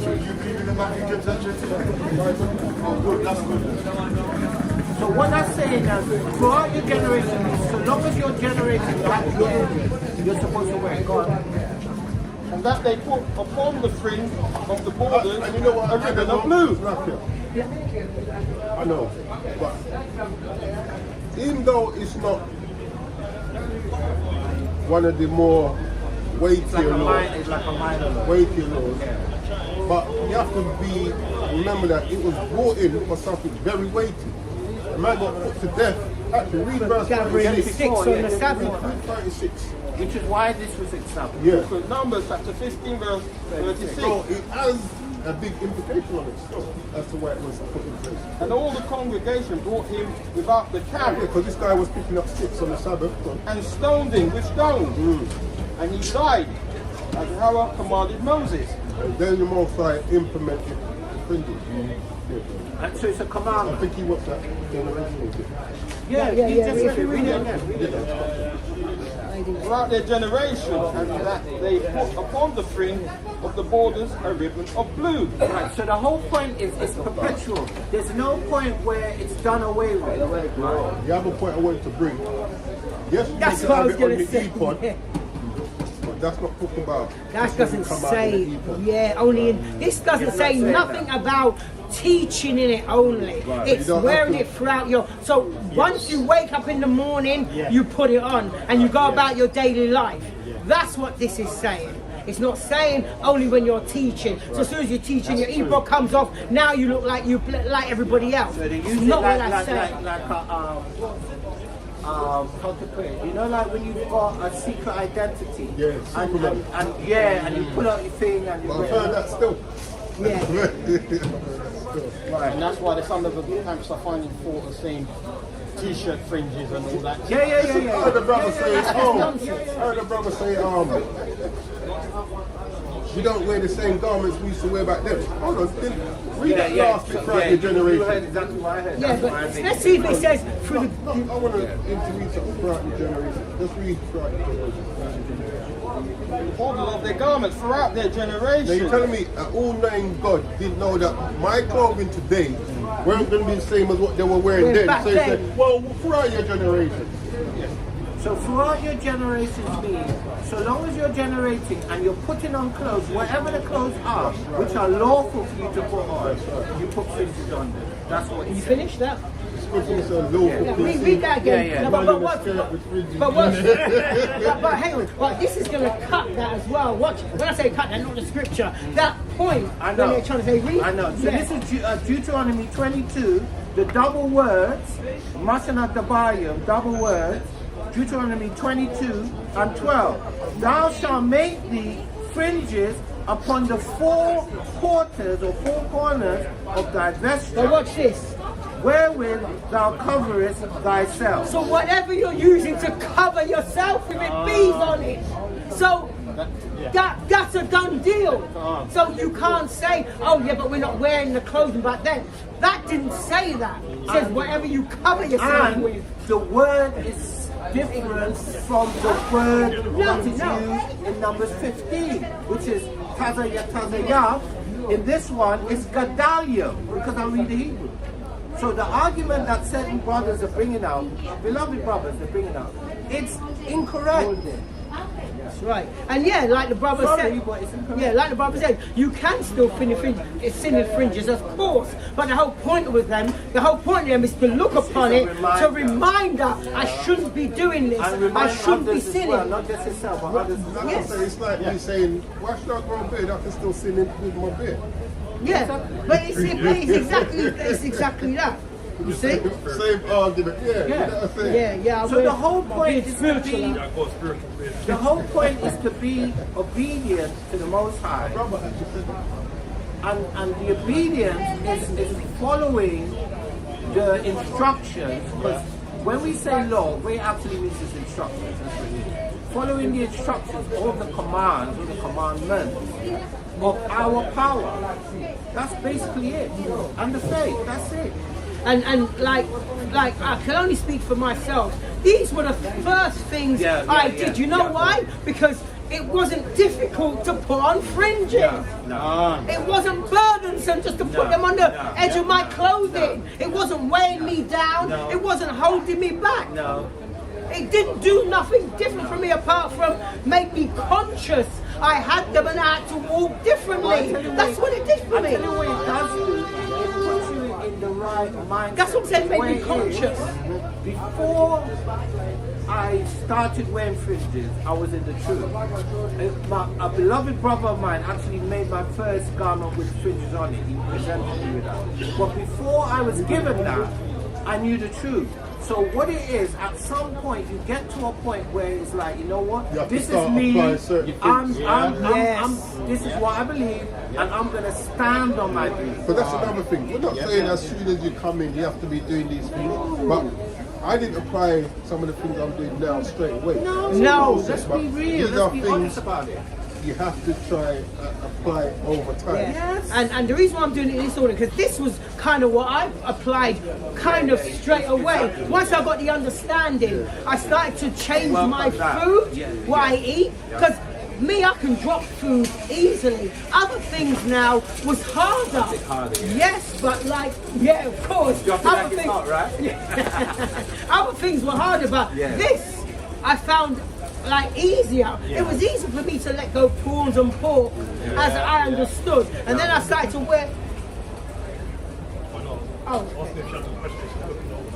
And then I started to wear my fringes because I thought to myself, hopefully by wearing this, it's going to put me in the right mindset also, which it helps. And you know what that goes back Yes. to as well? It's, because Christians like to say, oh, Johnny knows we as Gentiles are meant to keep is abstain from food sacrificed to idols, Yeah. food with blood, and what's the other one? Fornication. And fornication. Yeah. Hold on. The apostle was giving them laws which was pertinent to them at that time. It does not Yeah. mean, and when I say pertinent at that time, that's what was like this moment in time. Right, And I mean, over time they're not meant to apply the other ones. You know what I'm saying? And no doubt they did Yeah. over a period of time. They did. Yeah. And that, remember, you have to harmonize what you said with one of the precepts we brought out earlier, is understanding what grace is and understanding how you can abuse grace. So grace is a certain period, an agreed upon period of time where you're given to sort yourself out, mate. Yes. And when that time is up, your time is up. And that given up time is till now shall return. Yes. And you can't abuse it because you would be held accountable. Can't. And that was took a longer time than I wanted to. I got a few to get. I got a few to get through, and I hope I can get through them all. That was the what do you call it? The dietary law. Yes. Now I want to touch on the civil law. No, because I was saying that's what I worked on. So I just incorporate that in it to say that I was incorporating and say that those are the things I worked on first. It tastes good still. Time might come where, boy, you're gonna have to yum your pregnant. Make some edible ones. I know, right? Yeah, so now I want to dive into the civil law, because this is another thing that's plaguing our people. It's the civil law as well. If you can read, are you holding anything?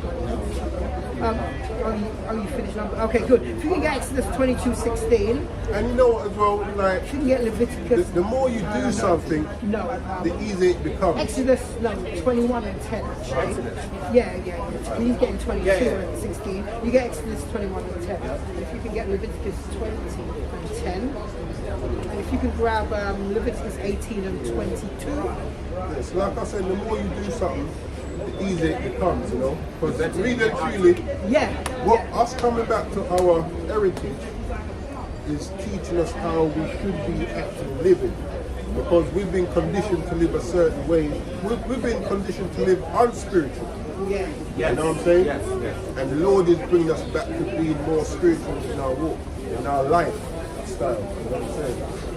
And this is how you do it with this spiritual wash. So I would say, that we were indoctrinated, right? Because what it is, some of us were predestined to be the remnant, meaning that a law unto themselves, they were keeping the law even though they weren't taught it. Some of us were able to discern the truth, right? Some of us were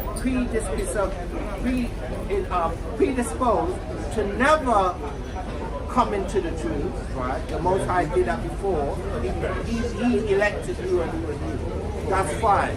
But what we have to do is we have to, the ones that are in the truth, we have to, by example, by study, and by the group dynamic, meaning we're bodies, so he's good at this, he's good at that. But the group as a whole, we have to teach with word and example. More for example, I Yeah. agree. because I we do. have this saying in the world, do as I do, not as I say. You know, and that, Which, by the way, no, sorry. no, the parents normally use that to their Yes, children yes. to tell them to do the right thing, but then but you're not doing it. Yes. Now the funny thing is, Christ actually used that same example precisely. So he said, the scribes and the Pharisees sit in Moses' seat, meaning they're the lawgivers. Everything they say, do, but don't do as they do. So basically, Christ actually agreed with that statement. He's not saying to do what they do. He's saying when they give you the law, their law keepers follow it. This is John 13 and 15. For I have given you an example that That's ye right. should do as I have done to you. That's right. Yeah, that's the one I was thinking of in John 7. Not there? Okay, good. All right, let's right. So now let's check out the civil law. Now, you know, read that for me, Exodus 22 and 16. Exodus chapter 22 verse 16. And these are now the little bit more harder ones. And if a man entice a maid that is not betrothed and lie with her, he shall surely endow her to be his wife. Now, this is That's the something. hard part. This is something Not me. that's what I'm saying. This is something that No, the hard part is we the weren't one that's doing. what- That's what I'm saying. The easy part was to lie with her. Yeah. But the hard part was to now honor Yeah, what yeah. the deed you Follow it did through. according to being washed spiritually.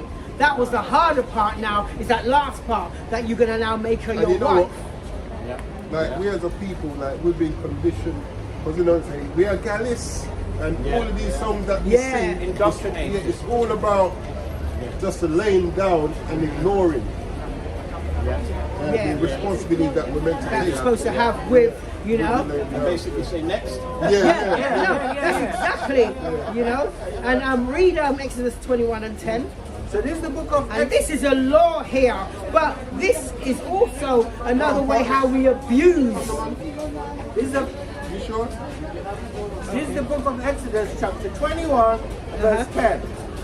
If he take him another wife, her food, her raiment, and her duty of marriage shall he not diminish. And this is a problem because we know, say, it's not a sin to have another wife. Obviously, it's not expedient in the land where we live. And if you try to actually marry, as in church, it's called bigamist, and it's punishable by a custodial sentence. It's punishable by that. But in saying that, like, it wasn't a sin, especially back then. And like the brothers, our forefathers who had other wives, were never they broke. weren't broke brothers. They could sustain all of them. They will read that bit again. This is the book of Exodus, chapter 21, verse 10. If he take him another wife, her food, her raiment, and her duty of marriage, Meaning the things that sustains her, because that might differ from woman to woman. shall he not diminish. Like the brother was saying, when you look at all our forefathers that had more than one wife, they were never broke. Today, man want X amount, and you can just about mind yourself. That's right. You know what I'm saying? Yeah. So it's not expedient. And it's not expedient. But it's not unlawful. But for the land it is. So this is what, you know, we have to get out there. You know? This modern day they rely on the social services to play the part that they're supposed to. You know, it's true. This is also why the social services, either directly or indirectly, they force the man out of the house. And then they take the place of the man in terms of taking responsibility. You've got Leviticus 20 and 10. If you can bring out, you can get Leviticus 18 and 22. Oh no, you got 18 and 22. You can get 1 Corinthians 6 and 9. You can get Ecclesiastes 7:29. Right, you can read that for us up. So remember, this is a civil law. This is supposed to be between man and woman. Leviticus chapter 20 and verse 10. And the man that committed adultery with another man's wife, even he that committed adultery with his neighbor's wife, the adulterer and the adulteress shall surely be put to death. So in them days, that was the punishment straight away.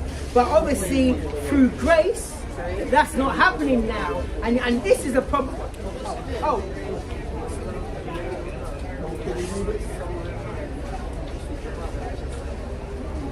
Do you know, I'm on a mission. Won't take today, long, but trust me, won't take long. We do it quickly for you. Listen to this. 19, 19 and 16. Listen to this. So this is the book of Out Matthew. Christ's mouth himself.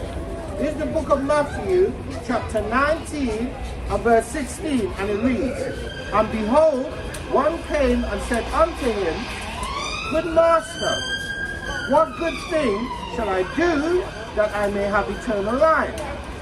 Verse 17, and he said unto him, Why callest thou me good? there is none good but one, Here we go. that is God. But if thou wilt enter into life, keep the commandments. So what you were saying weren't wrong. This is how. No, I understand. I understand. That's how it's Yeah, done. that's how they won't teach us. Won't teach us. Having your Sabbath today? Indeed. Do you know it's India? Everyone's on for that. We've heard about You it. don't know it's been translated into English? I believe so, yeah. Online and it's not. But all the books are written. But are they, You know Ezra about 2 more books. are they extra canonical? That's what I mean. Oh, you got it. Yeah, yeah. See there, the 1611. It's got that in its correct place. Because it's supposed to. Yeah. If you Yeah. read the original text, now translated into English, honestly, it's just been The good. book of Enoch as well. It's just been, yeah, Enoch's in it. Has it got the book of Joshua? Jasher is not in the Ethiopian. No. Some brothers do some more. No, but they don't, because Enoch is telling you that was the angel that first sinned. I'm going to show you why as And well. other things. Look at this. Look at this, right? Now, how many? Yeah, but watch this. No, the name is No, used, no. but not the book. What book? No, but sister, even let's all right. Let's It is. The okay. text is like Listen. word for word. No, which one? This one, one of the I want to show you. I wanted to show you something.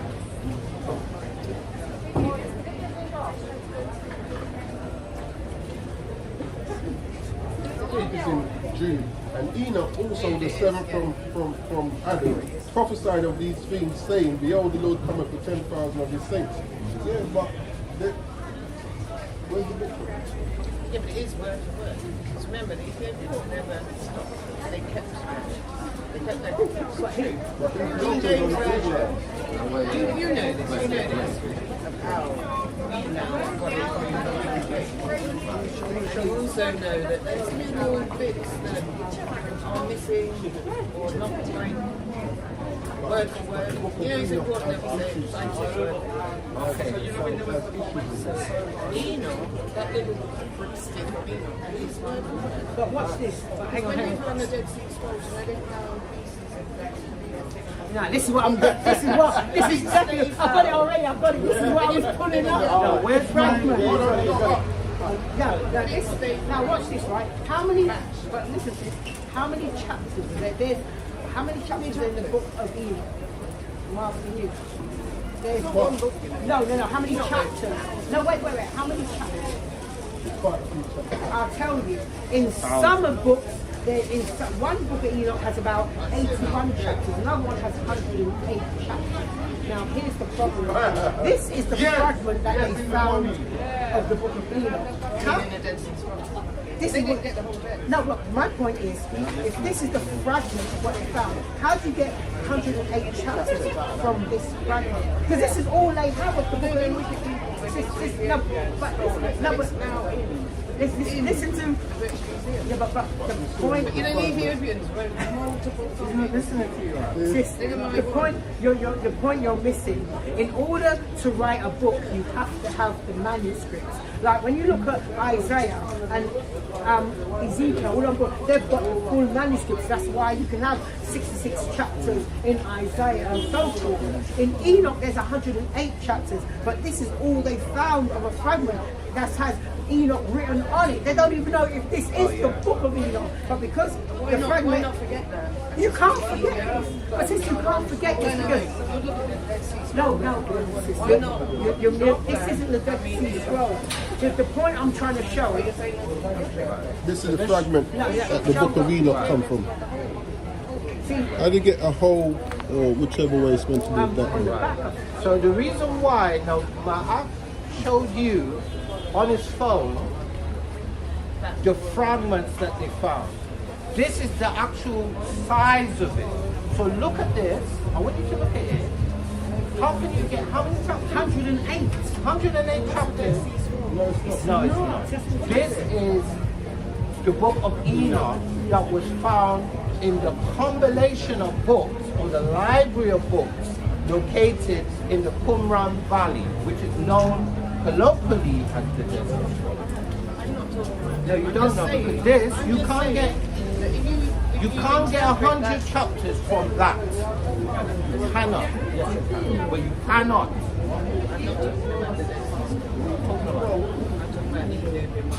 What about it? When they found that, they only found that 1958. So the Ethiopian goes back 3,000 years. No, it doesn't. It does. No, it doesn't. No, it does Okay, not. I'm not going to argue. You can't argue, because I know about that particular area. All I'm going to say is the So you're Ethiopian, incorrect. the oldest of all of these. No, it's not. What is it? What is the Ethiopian book? What is it translated from? It's like, no, I'm asking you. No, because no, wait, sister, you're not letting me finish my point. Ethiopian. What language did they speak, sister? No, right. He's But, an Amharic. but the point is, but they're speaking of a Hebrew text, sis. That's what you're missing. The people, Enoch didn't speak. He spoke Hebrew. The language they spoke Hebrew. They wrote in Hebrew, which You know the Isaiah? cheese and bread. Can I finish what I'm saying? Can I finish what I'm saying? Okay. These other... You two. No, I... No, we're not arguing, but you're not letting me land the plane. That's the problem. No, but the Ethiopian. The point is the Ethiopian Bible is translated from the Hebrew, because she only, like the Queen only got that through Solomon. That's how they managed to got the Ethiopian Bible. She used what Solomon taught her to govern her nation. By the way, what she got from Solomon was the books that were written up to Solomon's time. There you go. So it's still not the complete Thank you. books of the Bible, right? So yes, we cannot prove that the Queen of Sheba got the early scriptures, but one can argue that because the scripture says that anything the Queen of Sheba asked Solomon, he gave it to her. Exactly. So we can assume he gave her the scriptures as well, because she came there seeking wisdom. You know they had a son, don't you? No, that's myth. That's a myth. That's a myth. It's not been proven. What text can you go to prove that? You alright, brother? Where would your faith be if you only had it? See now we have to believe by faith she had a son. That's right. No, it was documented. It's not. It's not documented. Okay, where was it documented? Because you're making a claim.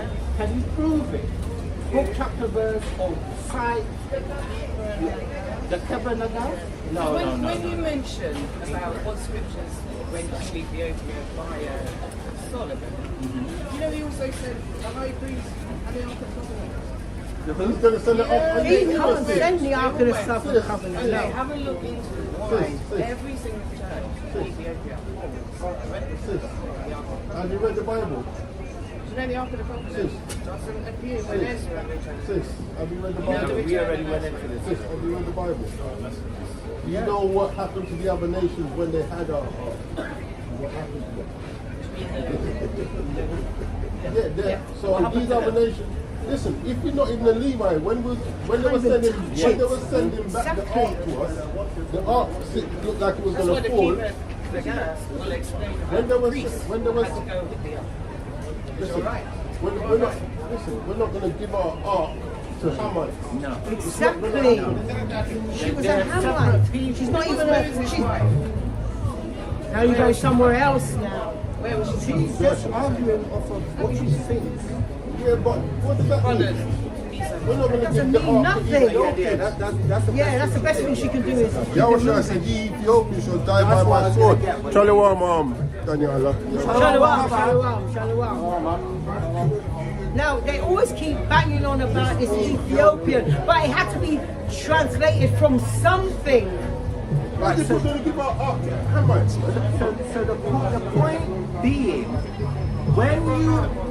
when you're playing cards, you know, like when you're playing bluff, and then your bluff is called, i.e., okay, where are you getting the information? Book, chapter, verse, or cite it. She couldn't do it.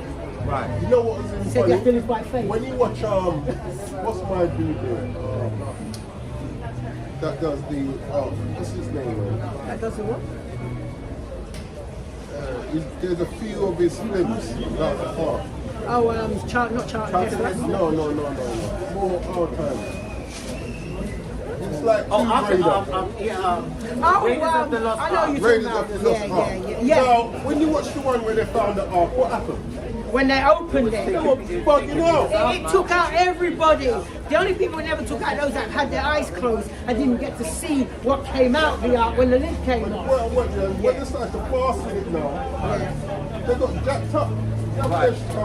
So So basically, what she's doing, whether she knows it or not, is called replacement theology. It's the same thing that Arabs or Muslims do, and also Christians by the way, where they replace the intended people of the Bible, the sons of God, the sons of Adam, the sons of Abraham, Isaac and Jacob, with other people. Ethiopians are Kemetic, Cushites, Hamites. They're a whole different line and tribe and race of people. That's part of our destroyed state because one thing I always say, what they did, they destroyed us to our knowledge, then gave us the history of Ham. Gave us another dark race of people. And we gravitate to it. Because why? They're dark. And they did well. Yeah, and they did well. See, they don't really mix with us. No, they don't. No. So they set themselves apart. And when we had, because we have people scattered to the four corners, so when we have people scattered in their nation, even though the people look like them, they separated themselves from those people and called them Falashers, which means outsiders or foreigners. Right? So they separated themselves from us. So I'm not into this all-inclusive thing. Anyway, let's get back to right. So now we're dealing with the civil law. Right. Okay. If you can bring that up for me again, please. That was Leviticus 20 and 10. Are you holding anything? Oh yeah, that's it. Yeah, that's it. Leviticus chapter 20 and verse 10. And a man that committeth adultery with another man's wife, even he that committeth adultery with his neighbour's wife, the adulterer and the adulteress shall surely be put to death. And this is rife in our community. Brothers that's going after other brothers, with the women that they know have somebody, but why? Because they don't want not only that, they don't want the responsibility that comes with laying with a woman. They can lay with her and bounce. I don't have to do nothing for her because that's his girl. But yet they want the goodness, but they don't want the responsibility that comes behind it. And that's and a lot of our entertainers, especially the rap music, pushes this lifestyle. And you know they don't do that with the other races' music. No, They'll never have them singing about killing themselves or killing the next man. And people don't realize how the vibration music has. It has a strong vibration on people. You look at when the Most High put that evil spirit upon Saul, when it came upon him, what did David have to do? When David was praying. And not only that, when somebody is about to shoot up a school, they listen to music first to hype them up, get them in the right spirit. These young youths, when like say one of their enemies kill one of theirs, they're listening to these songs and it keeps in that wicked mindset. Me I'm gonna do this and me I'm gonna do that and that's the news. So then you're driving there and you're getting more hyped up to what you want to do this guy, you know what I'm saying? But it keeps you the spirit. Some of our people, they have so much power, the amplification and the bass. Even though his name comes out. I was there, my cheap ass car is have a badass bass unit and an amp in there and equalizer track. Sometimes when I'm driving and I'm listening to certain music, I just get into a zone and don't realise that my speed I'm just driving, you know what I'm saying? Obviously I'm taking note, but then I'm kind of zone. Yeah, so music does carry a strong vibration, and this is why those who control the music industry make sure they push that in our community to keep us destroyed and fighting against one another, not realizing this is my brother I'm trying to kill here, you know, and making sure they get paid lucratively to do it. That's the thing as well. Yeah, bring out, and this is another, Leviticus 22, 18. Jesus Christ. Only Christ.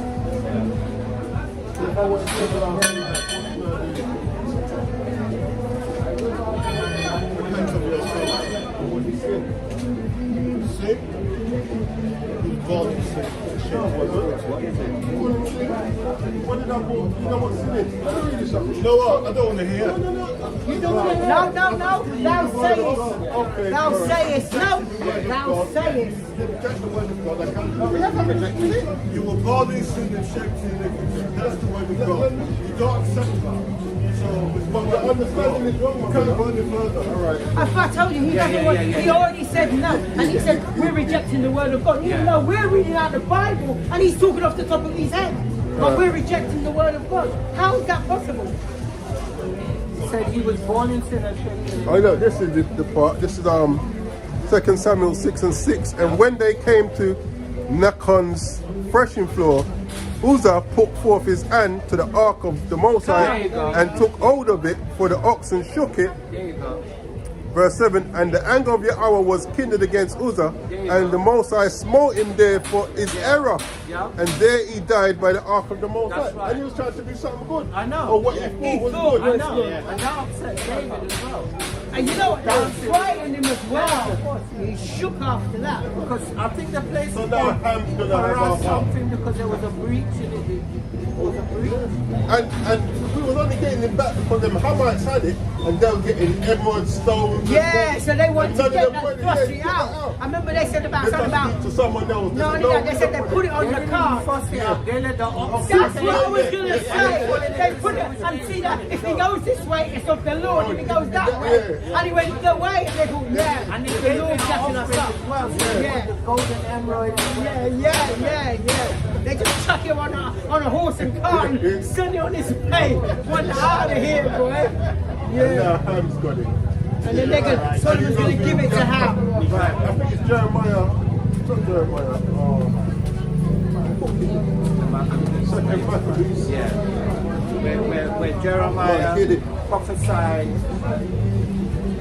I did a lesson on it, right? All the precepts. You go back. When did I do it? Yeah. Yeah, Second Maccabees. For all the precepts. And also it proves that the ark, well obviously we don't know where the ark is, but No. according to the scripture, Oh, yeah, it's in the temple of the So, Most High, so in the heavens. Second Maccabees, So it's not in no Ethiopia. say from verse 1 down to 7. Will tell you what Jeremiah did. And then even those that was trying to follow him couldn't find it. So the Most High ain't going to make some, he's hid it until it's time for it to be handled again. And that's at his pleasure if it gets handled again. You know what I mean? Well, it will come back, but yeah. Because Jeremiah was given the vision. So before the Babylonian captivity, he was given the vision.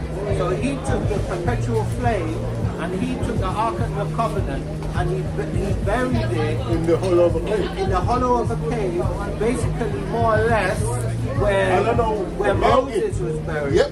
And Tell you. there was people that were following him to see where he was And they going, couldn't find and it. they got confounded. And you know what I was thinking? Because remember, Most High buried Moses as well. Yes. That's what's Yeah. finding. Yes. He did that with Elijah. Yes. He did it with the ark. Like you said, when you read the scriptures, it's the same mountain. Yes. So now you're going to have Esau going up Mount Nebo. Well, that's the whole Ark of the Covenant story they were looking for. Any questions? Don't bite, it's just Yeah, you're scary. welcome. If you have anything, No, I'll hold them back. You understand English? How's your English? Good? getting better, thank you. Oh, it's much better. Like, getting better. I wasn't sure if, like, maybe you spoke Spanish or something, or... Okay. Because you was a bit stand up, so I'm wondering, are you understanding what we're saying? Any questions on anything you see? No, it's just good to see. What are you seeing? I'm seeing Christianity. You're not seeing Christianity. I see the wooden parts of Christianity.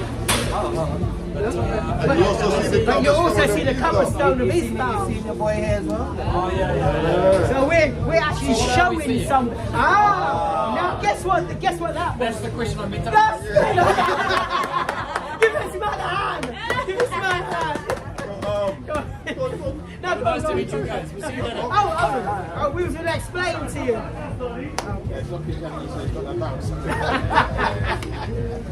Boy, let me get the hell out of It's Chris now. That's a new religion. It's a new religion.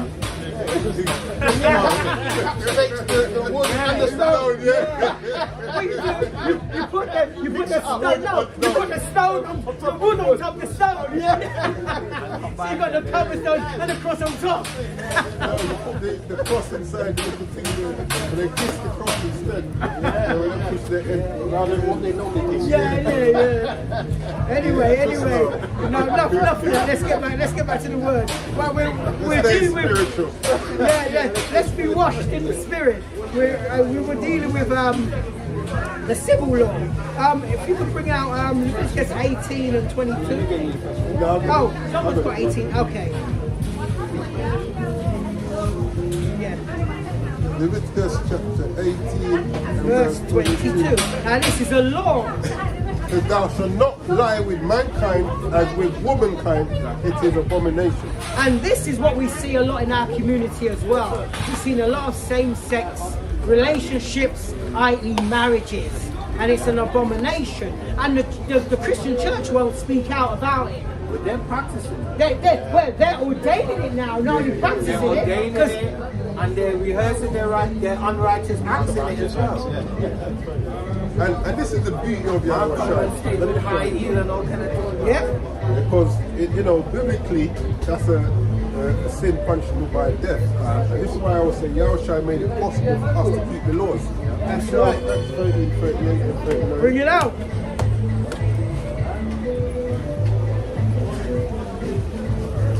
Acts chapter 13, verse 38. And it reads, Be it known unto you, therefore, men and brethren, that through this man preach unto you the forgiveness of sins. And by him, all that believe are justified of things from which you could not be justified by the law of Moses. Meaning we can now repent of all things. And, what I see some brothers do as well, like, we kind of pick and choose which sins we want to, we want to help people with. So I remember being younger, we had this beautiful discussion with this brother. He's been filmed, he had one all-in-one thing. This is before we had the camera. Yeah. And he's been filmed, and the crowd was gathering because they thought we were going to have a go at him. And we had a nice talk with the brother, and we need to stop. This was just after camp. We had just finished. No, it wasn't. I remember because I was leaving at the time. I looked back and I saw, this was after camp. Yeah. Like, we need to stop pick and choose which sins we want to try and help people with. We'll see someone in this one here, and then we want to curse them out instead of trying to reel them in. Yes. You know what I'm saying? It's like it says all sins that we can be forgiven for now. You know what I'm saying? So, be better fishers, man. Like, you see someone who you know might be a drug dealer. You talk to them this way. Then someone you think is in that sin, homosexuality, you want to curse them out. Deal with them the same way, man. Have that same Because compassion. our sins ain't no different. The Bible says the wages of sin is death. So, And it doesn't define which one it is. It says doesn't. sin. Yeah. So once you're going against the Most High, that is You know sin. what I'm saying? End of story. Yeah. That's what Read. we need to start doing, man. Yeah, read that again. We start, like, a rod of iron. Yeah. Leviticus 18 and 20, thou shalt not lie with mankind as with womankind. I mean, this is clear. abomination. Yeah, so the Most High doesn't look favourably on this. But the fact is, if you are this, you can change. Yeah. You can.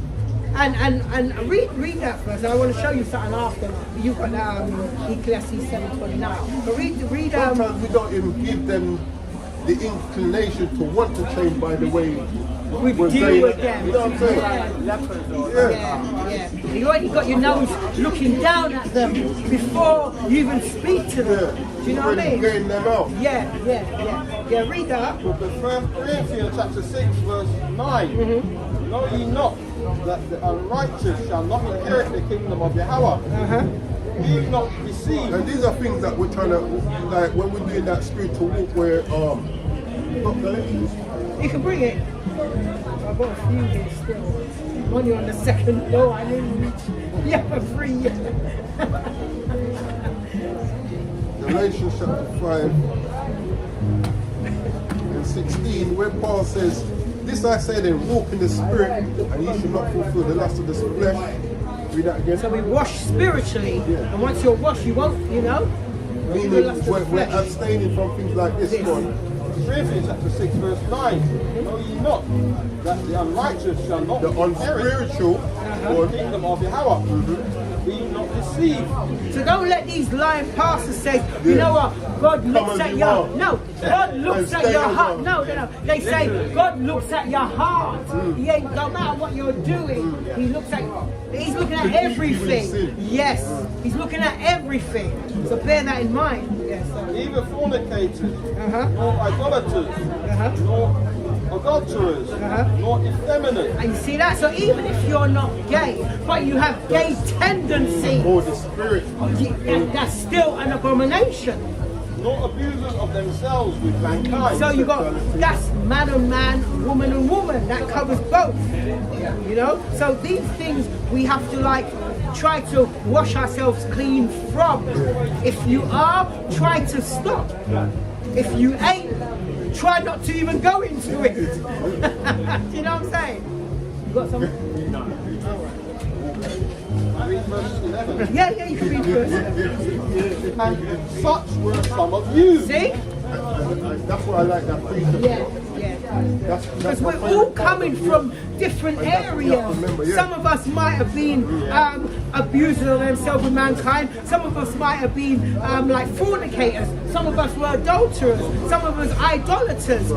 Some of us had effeminate tendencies.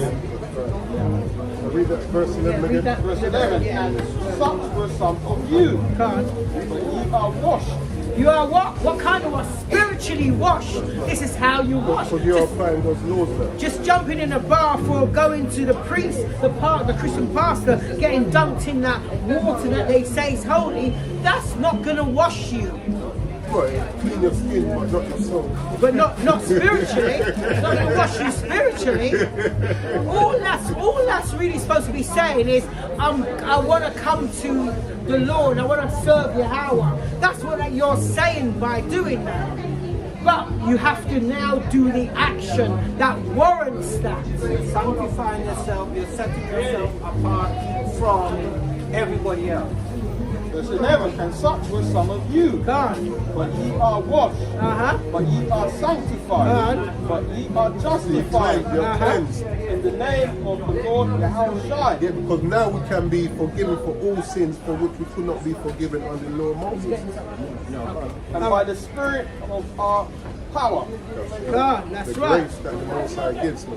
And what you find is that the gay and lesbian community try to say things like, well, you know what, God made me this way. I've heard them say that. They try to say, yes.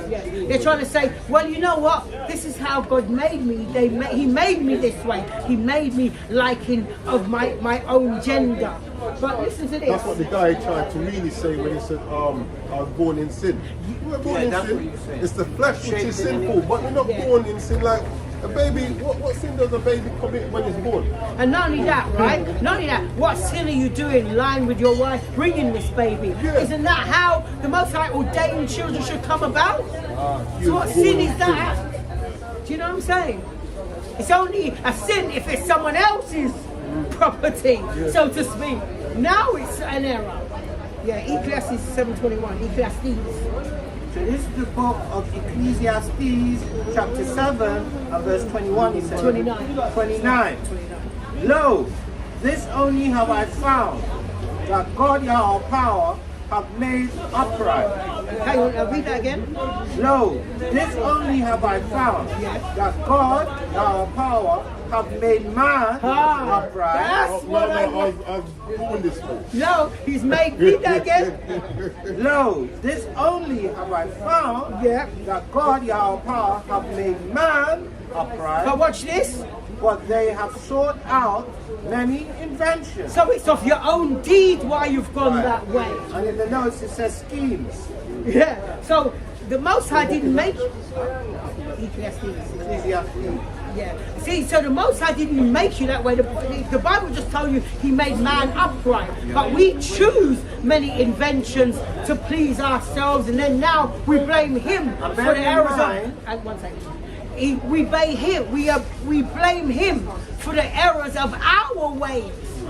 So bearing in mind to harmonize the text, when it says it made man upright, we're talking about the Hebrew Israelite No, that man, came into my woman, mind and because child. you know what came to my mind when Because you he said made that? another man crooked, and who the Most High made crooked, you cannot straighten it. That's in I Ecclesiastes. knew man was gonna. Glad you Yeah, said yeah, that. good clarification. Yeah.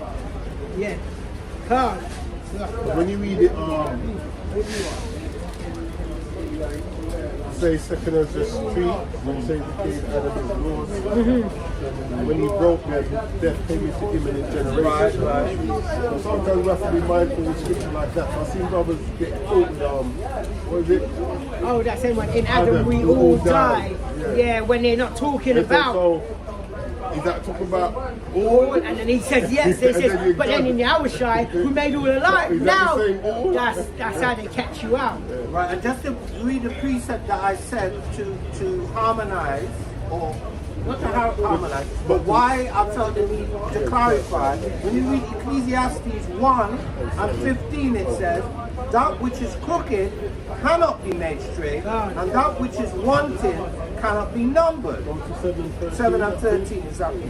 So when you go to 7 and 13, it reads, consider the work of God, Yahweh power, for who can make that straight which He have made crooked.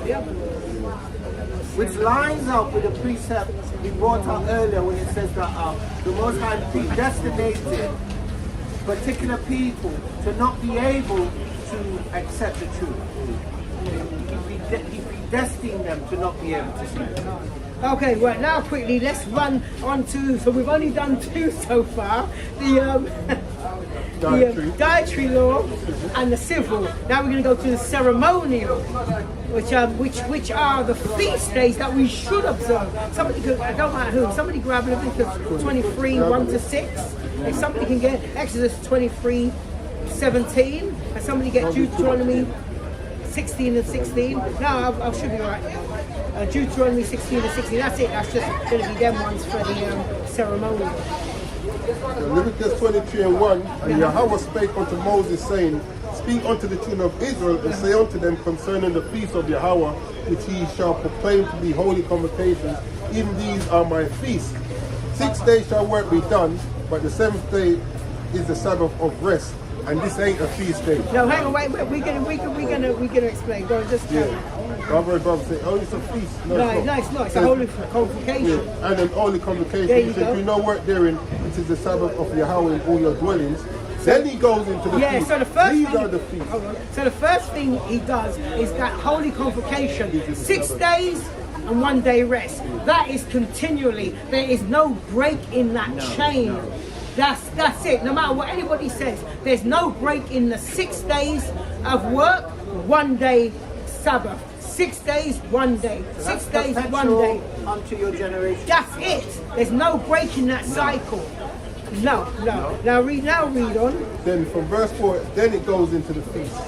That's right. Yeah. And not really and truly, it's giving you the holy day because Day of Atonement ain't a feast day. No, it's not. No. It's actually the opposite of the feast day because you're not supposed to eat, nor drink. So when it says, I read verse 2, speak on the children of Israel and say unto them concerning the feast of the Lord, which ye shall proclaim to be holy convocation, even these are my feasts. Read and truly, it's giving you feast days and holy days. And yes. Because the And- Sabbath is not a feast No. day. Holy And we have- meaning days that are set apart from the other day. And we have to remember, this is how, some people forget this point. This is how the translators wrote it. How he's, said that in that holy convocation, and that's how he wrote it. So we have to now use common sense. We know that the feast day and the holy convocation is different. Well, the holy convocation is the holy It's the- gathering yes, on it's those Holy days. convocation is in other words, it's the church. It's where the believers come together. Come together Yeah. as one. Or an assembly of the The believers. Sabbath ain't a feast day. day, no. Day of Atonement Ain't ain't a a feast feast day, day. Hell no. no. Anyway, Anyway, saying hell, but no, definitely. well, read on. Verse 4, these are the feasts of Yahweh, even holy convocations, holy gatherings, which ye shall proclaim in their seasons. Here we go. In the 4th day of the first month at In the what even, day? 14th day. Okay, that's better. He said Lakia. 4th day. In the 4 and 10th day. Are you gonna go? Get someone. Yeah, that's what I'm saying. Yeah, but they do that. No, go In on. the 14th day of the first month at even is the Yahweh's Passover. Khan. And on the 15th day of the same month is a feast of unleavened bread unto Yahweh. 7 days you must eat unleavened bread. And these are the ways we like spiritually wash ourselves. We get rid of By being obedient. Exactly. We get rid of Easter, Christmas, New Year's Day, Valentine's, Mother's Day, Father's Day, birthdays. Still walling in the Maya. Yeah. Yeah, go read on. That was it. Yeah, that was it. Khan.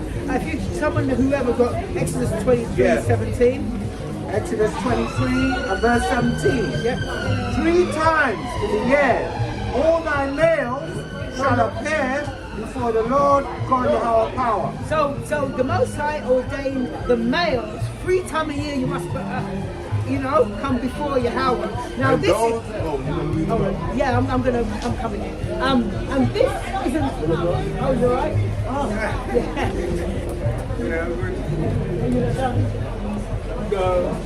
I can't do something different today. All right, let's let them get over here. Yeah, why not? Why not? Yeah. So now, so 3 times in a year, a man, the males must appear before Yahweh. This isn't put on the women because the women might be unclean on their cycle or whatever the case may be. No, And that's all right. we don't want No, we. This is for you as well, so let's stay there. That's cool. Right, so if you read Deuteronomy 16 and 16 for me, it's going to tell you what them 3 times, what those feasts are. Here now. 3 times in Deuteronomy 16, verse 16. 3 times in a year shall all the males appear before the other one, Yahweh our power, in the place ye shall choose, in the feast of unleavened bread, Okay? and in the feast of So, weeks. unleavened bread, that's So I'm going to let you read it first and then you can. Feast of unleavened No, I said I bread. read it. So, Okay, unleavened yeah. bread, that's That's Passover. Passover. And in the feast of weeks, Weeks of weeks is what we call Pentecost. Pentecost. Yeah. Pentecost. and Remember weeks. Remember it says after Passover. 7 weeks and then another 1 50, day. which is the Pentecost. and in the feast of tabernacles, And these are all of them are high important early days. But these, like me personally, I do try to observe these. Even though I try to do the others as well. But some brothers they'll just do Passover and Day of Atonement. Day of Atonement you can atone any day. Yeah. You don't have to gather to atone that that day of atonement. You have to gather. But these ones, Passover. the significance of Day of Atonement is that although you can atone anything, the Day of Atonement, all of the people in the truth are atoning at the same time. Like, he didn't say any day, he said anywhere. No, yeah. No, you can. No, but you, I thought it was a joke, but he said anyway. Yeah. I mean, like, you didn't have to gather. No. you could atone. I was saying it's a day when the believers are atoning at the Same time, yeah. Not the same day. Yeah.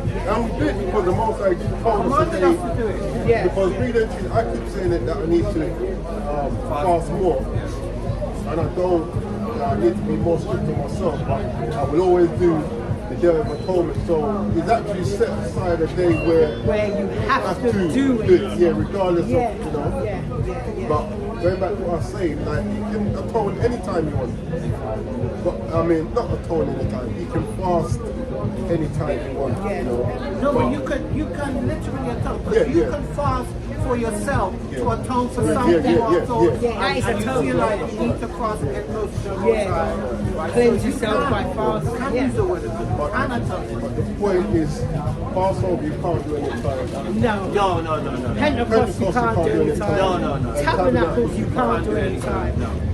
And even though the weekly Sabbath isn't a feast day, but you can't do that any time either. It's the seventh day. Those as well. When you look, Yeah. Passover to acknowledge when we came out of Egypt, and also today, you know what Yahweh did for us. First fruits, that was an important time when you offer your first fruits to the Most High. Yahweh is also the first fruits. We're hoping to be part of that first That fruits. commemorates the Passover as well. And the Passover, what the Most High did was he brought back the first of Israel, and he punished the first of the Goyim. So the first of the Goyim, I understand that during the Exodus, more than one male died in a family, right? Which is supposed to be first. Why? Because one of them was a divorce. Yeah, one of them was a boy, one of somebody else. Leviticus Yeah. 18th chapter, where Yeah. you shouldn't lie Yeah. your father's wife. Yeah. There's a Your first meme. born is someone else. There's a meme You was your also fault, but it's the first born. on the Instagram where this woman, she's in hospital and she's having a baby, so the doctor goes, oh, we've got this new thing where we transfer the pain to the husband. So she's there doing the This thing. sounds bad already. No, they're doing the thing. And like the husband is saying, it's not that bad. So he goes, ramp it up a bit. He ramps it up. He goes, it's really not that bad. So he phones his brethren. When he goes, oh, I'm in this serious pain, you know. As I said, you was bad, yeah. This serious pain No, come it's from the nowhere. friend you. That's why it's the friend's you, not his. That's why the friend is in pain, not the husband. Yeah. Get jacket. Yeah, exactly. I was saying, Yeah. it's not that bad, turn it up a bit more.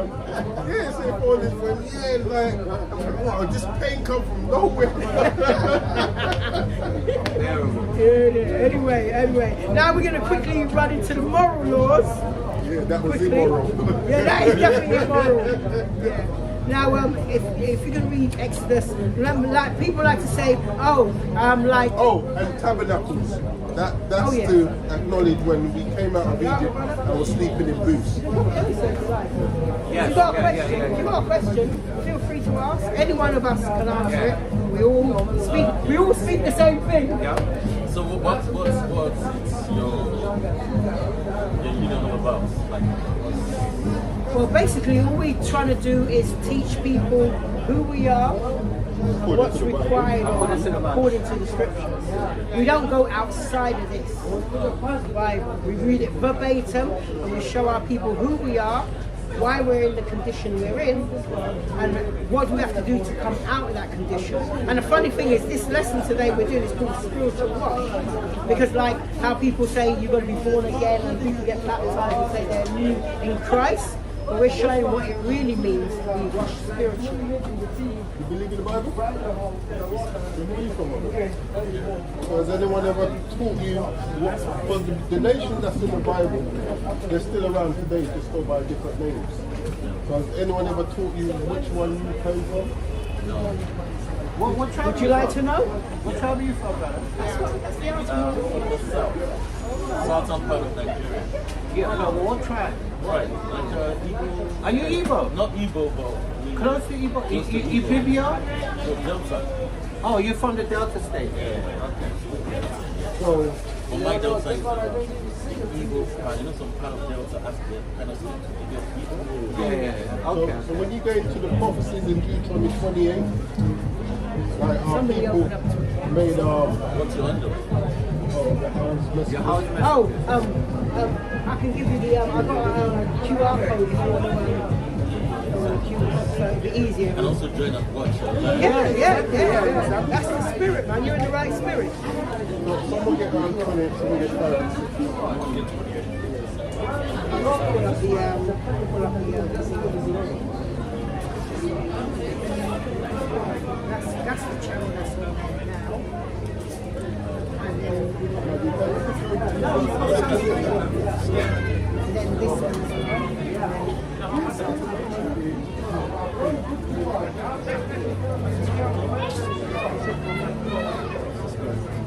So let me quickly. So one quick one. Well, where is it? Everyone shows. Yeah. And we still have to keep the cover. But you know what? Anytime you're in here again, another Yeah, I've got it. come back down and we can go through the scriptures verbatim as show you. But we'd love to do that. Yeah? All right. Yeah. He's with somebody. All right. Anyway, we're about to hit now. So we've done the dietary, we've done the civil, we've done the ceremonial. See, and this is why I say that. Like when people say, "Oh, you have to keep the laws," we need to show what they are. How could you do what you don't know? Yeah, and the moral laws. That's where we're at now. Quickly, if you have Exodus 23-5.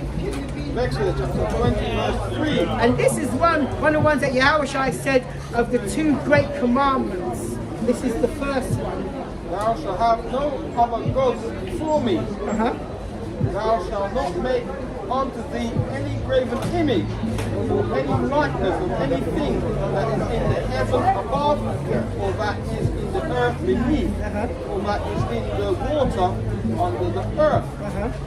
Thou shalt not bow down thyself to them, nor serve them.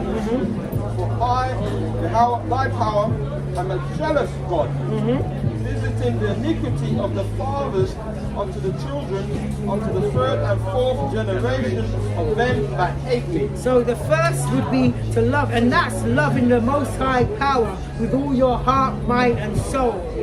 Yeah, and being obedient to Him.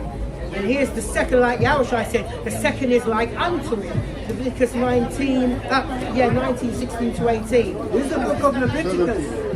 No, I want 16 to 18. This is the book of Leviticus. Because chapter the reason 19. why I want to look at it, the reason why I want that as well, because that's a main issue in our community, but I'm not going to go into it too long because time, In the book of Leviticus chapter 19 verses 16 to 18.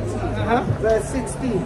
Thou shalt not go up and down as a talebearer, Today we say so. as a Yeah, Thou gossiper shalt not so. right? among the people, among thy people. That's better. Neither shalt thou stand against the blood of thy neighbor. So we're supposed to help our brothers and sisters, When which they're is something distressed. we don't do. And it's not helping to stand against the blood. Could you get Leviticus 5:1? Leviticus 5:1. Yeah, but this is another way. If you don't, I can understand why our people say what they say. You know, going back to slavery as well, when the slave went to escape and he Yeah. Lost them. But listen to this law here. In the book because of Leviticus we chapter see 5. things happening in the neighborhood, And we don't and say we keep, nothing. you know, against the blood of your brother. Read it. In the book of Leviticus 5 and verse 1. And if a soul sin and hear the voice of swearing, meaning you've heard something, or and is a witness, you've seen it, whether he have seen or known of it, or you've heard of it, someone's mentioned Yeah, it to someone's you, told you that I'm going to do that, brother, something, or you know what such and such did. if he do not utter it, then he shall bear his iniquity. So when it's about standing against the blood, it's not just about you not helping a It's not brother. just a physical physically. thing. Yeah, That's what I want to do. going back to 17. Today we call that no snitching. And we understand Yeah. why, that happened during slavery. But today, people are getting killed and, the law says what it says in it. Verse 17. Between you and your conscience and the Most High. Verse Put it 17. like that. To the man. Thou shalt not hate thy Whoa. brother in thine heart. How you do it. Thou shalt not hate thy brother in thine heart, in your mind, So that actually kind of ties in with what we're saying with the law as well. Yeah, it does. That's read in Leviticus 5:1. thou That's a shalt in any wise rebuke thy neighbor and not suffer sin upon him. And that coincides with Psalms 28:1 when it says, open rebuke is better than secret love. Verse 18, thou shalt not avenge nor bear any grudge, and this is a big problem in Yeah. Israel. This is why you got the young youth them, and going back to the music, Sliding on one another. it keeps you in that hated spirit. Yeah. Certain music, you know what I'm saying? Yeah, it does, yeah. Thou shalt not avenge nor bear any grudge against the children of thy people. And you know how much flipping rappers down the line have come out and said, yeah, the music is this and the music is that, meaning it's no good. So they know. They know what they've had to do behind closed doors as well. And you know the worst thing about them as well, the amount of money they make and they can't help their community. Listen. Check out. No, seriously. Okay, yeah, finish that out. But thou shalt love thy neighbor as thyself. I am the Lord Yahweh. 15 and 12. And that's found in Matthew 5:43, I believe. Right, let's see who your neighbor is. All this that you should, how you should treat them and how you should do. Let's see who that is. Deuteronomy chapter 15 and verse 12. And if thy brother, an Hebrew man or an Hebrew woman, be sold unto thee, Yeah, doesn't really need the rest. But that was just the point I really wanted. Just showing that your brother is a Hebrew man and a Hebrew woman. So those are, and that's how you spiritually wash as well. You've got to have your mindset for your own people. Put your people first. And there's nothing wrong with putting your people first. I'm not saying you hate everybody else, but put yours first. How everybody else put theirs first. It's not a sin And to you know put the yours funny first. thing is, we do the opposite. Yeah, it's actually a sin not to put yours first. You know, So we do the opposite in that we tend to have more patience with other races. We are more tolerant for other nations, and we bear less grudges to other nations. But when it's our own, oh my, oh my, oh my. Quickly grab John 1:29. Grab that 27:50-51. That's what I said. Now, the last one now, why I saved this for last, is the sacrificial law or the law of sacrifice. Now, obviously, as you know, we don't sacrifice any more animals. We don't have a temple. We don't know who the Levites are. But before anyway I say anything else, read that first. Leviticus chapter 7, verse 37. That's it. This is the law of the burnt offering, of the meat offering, and of the sin offering, and of the trespass offering, and of the consecrations, and of the sacrifice of the peace offerings. Because this is how we used to atone for our transgressions, the ones that wasn't punishable by death. Yeah, you feel free. Feel free. Have a look. What was I saying? Yeah, before Yahushua came on the scene, this is how we used to atone for transgressions that wasn't punishable by death. animal, you know, so forth, you know, lay their hands on it, buffer it, kill it on the altar, so forth. If you were poor, be a turtle dove or a pigeon. But then now, if you read John 1:29, This is the book of John, chapter 1, and verse get to the 29. point. The next day, John seeth Yahushua coming unto him, and saith, Behold, the Lamb of God, which taketh away the sin of the world. And that world is the world of Israel. Which is Let's found in not, Wisdom of Solomon 18 and 24. and even Isaiah 45:17 shows you, yeah. The priest has been read saying the forgiveness of your sins when you read the sacrifice. No, it didn't say. I didn't want that bit, but you can bring it. Let me get Leviticus 4. I'm trying to cut it short now because, yeah. So 4 and then 4 verse 20.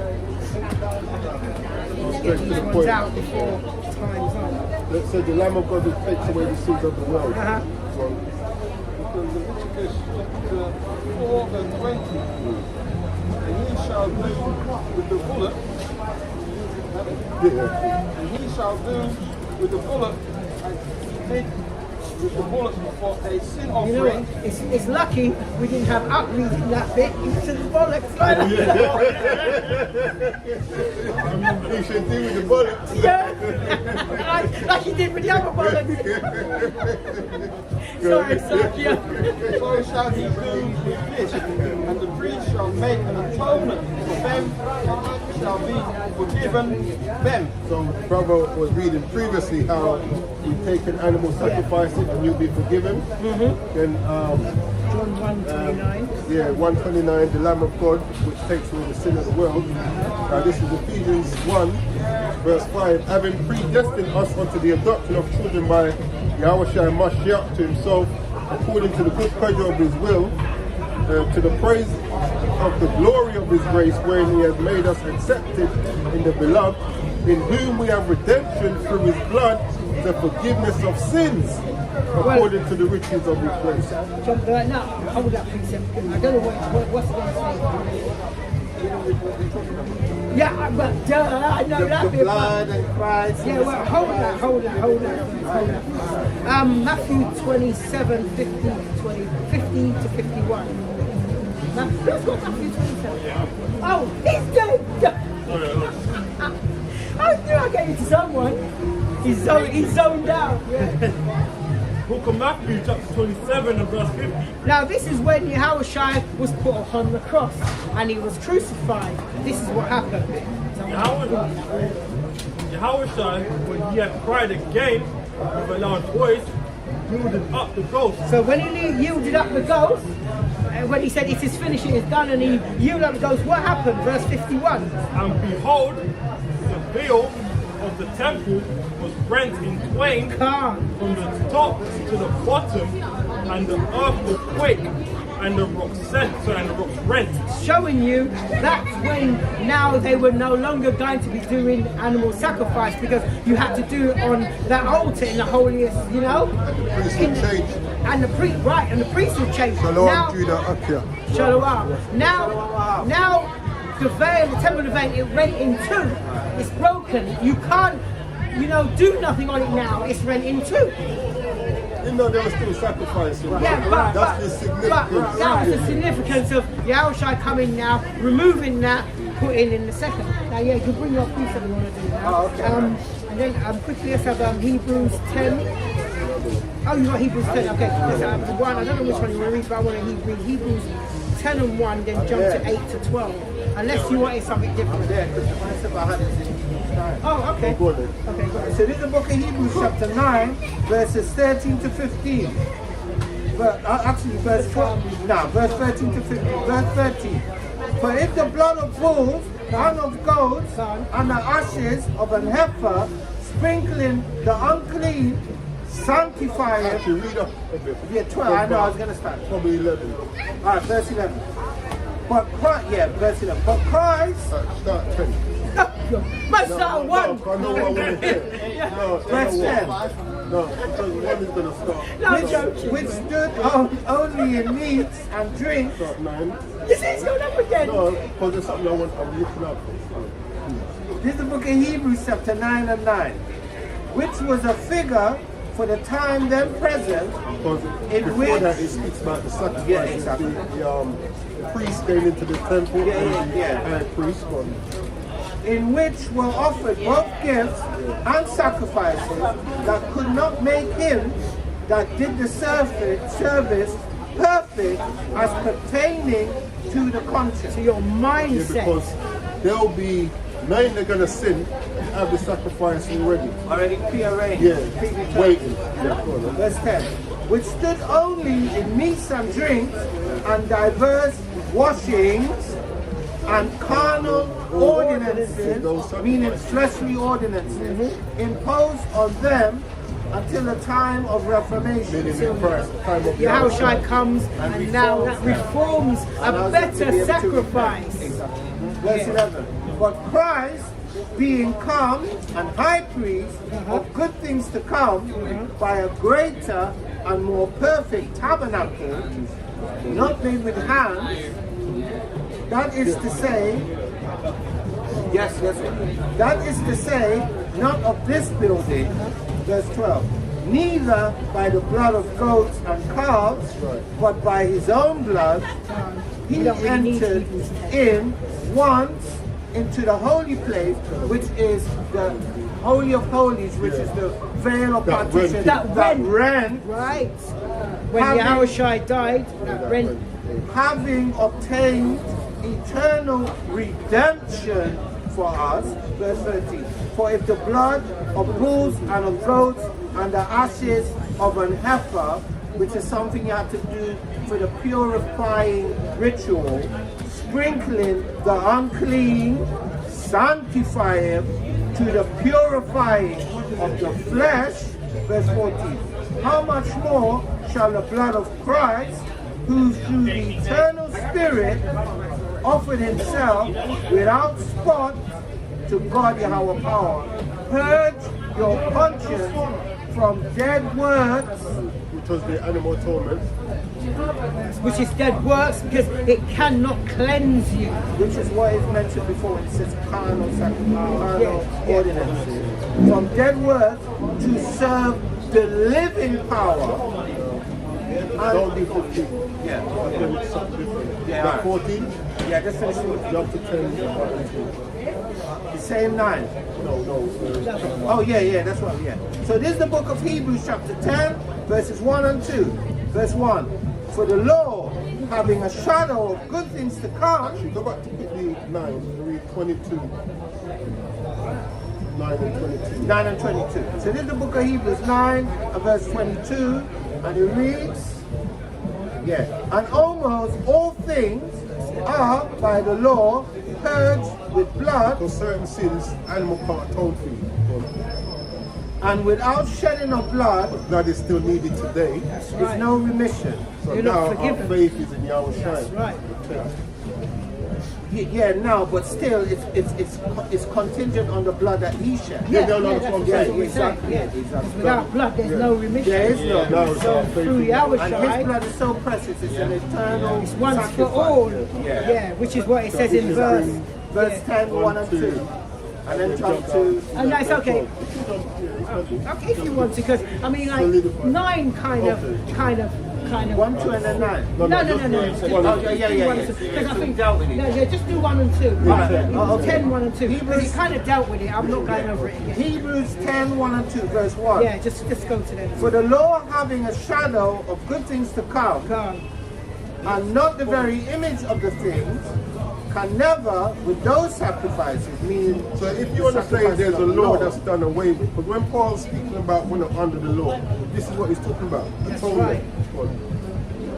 For, Because we're not going to be doing the sacrifices and all that. That's faith. And when some people trying to say, I've had someone say to me, yeah, but that means God changes. No, it doesn't, No. because it was No, it's ordained. still needed. Not only that as well, Yahushua was ordained to come from before anyway.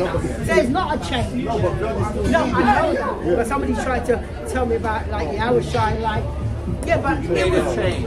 But the fact is no, because he was already ordained from the beginning anyway. So that's not a change. That's just fulfilling what was foretold. Which is what he said himself. He fulfilled Exactly. the things that were prophesied Yeah, about. exactly. So that's not a change. Hebrews 10, 1 and 2, verse 1. For the law having a shadow of good things to come, not the very image of the things, can never, with those sacrifices which they offered year by year, continually make the comers thereunto perfect. Because that couldn't make you perfect. You needed the spiritual wash to make you perfect. Verse 2. No, 4. Oh, go on. For then would they not have ceased to be offered? Question mark. In other words, if they made you perfect, you wouldn't have to do Yeah, it but year it by year by year by year by year. No, by we'll year. still be doing it. But we'd be still doing it if it could make you But perfect. that's Yeah. the question we now. Because that the worshippers, once purged, should have had no more conscience of sins. Yeah. So what do you want? 4 and 5, verse 4. We kind of read that in the other one. But anyway, That's what I yeah, think that verse means. 4. I think Alright, it's read 10 covered. then. Just read 10. Verse 10. By the which will we are sanctified through the offering of the body of Jesus Christ once and for all. That's why we don't have to keep that. That's what we'd have to, yeah. Now, 1 John 1 and 7. Because 4 and 5 is just kind Yeah, of that's why reiterating from the what time we you read. already done 9, I wasn't bothered with 10 again. 1 John chapter 1 verse 7. But if we walk in the light, Carl? as he is in the light, No statutes and commandments. Proverbs 6:23. Yeah. Baruch 4, 1 and 2. we have fellowship one with another. And the blood of Yahweh Shai HaMashiach, his son, cleanseth us from all sin. Yeah, because if you're not, I think it's Hebrews 10:26. You're doing Yep, despite yep. unto the Spirit of grace, or is it 10:28? I think probably 28. 10:28. Yeah, 28. Yeah, 10:28. You there? Yeah, read that one. In the book of Hebrews chapter 10 and verse 28. He that despised Moses' law died without mercy under 2 or 3 witnesses, which is reiterated in Deuteronomy 17, 2 to 6. No, we don't do more. Verse 29. Of how much sorer punishment, suppose ye, shall ye be thought worthy, who have trodden underfoot the Son of God, and have counted the blood of the covenant wherewith he was sanctified or set apart an unholy thing, and have done despite unto the Spirit of grace. Showing you that grace is there to help you or give you time to get yourself right. You know, when you abuse that grace and don't try and walk in the Spirit to get yourself washed, you're doing despite to the Spirit of grace. Really what? You're counting the death of Yahweh Shai on an holy That's thing. an unclean thing. Exactly. Yeah, yeah. Right, are you finished? Yeah. Oh, you finished it. Yeah, right, last one to wrap up with. And if you get your precept. Revelation 7, 13 to 15. Oh, okay, you get Revelation what? 7, Revelation chapter 7, 13 to 15. Revelation 7, verse 13. Says, and one of the elders answered, saying unto me, what are these which are arrayed in white robes, and whence came they? And I said unto him, Sir, thou knowest. And he said to me, these are they which came out of the great tribulation, And what have they done? and have washed their robes, and made them white in the blood of the Lamb. God. He's going to trigger him to do something else now, because he liked that. Second Esdras. Right, 13.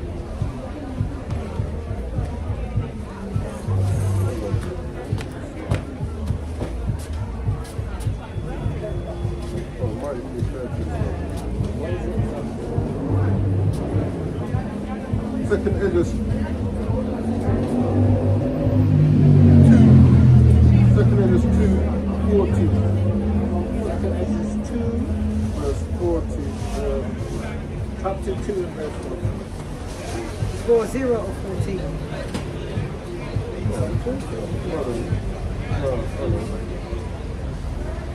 A long time since I worked. I think it might be.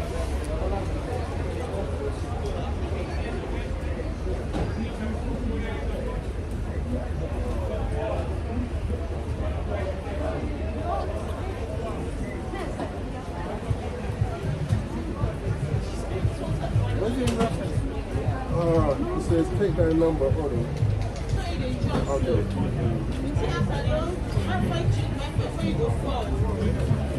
Yeah, I got it. 40. 40.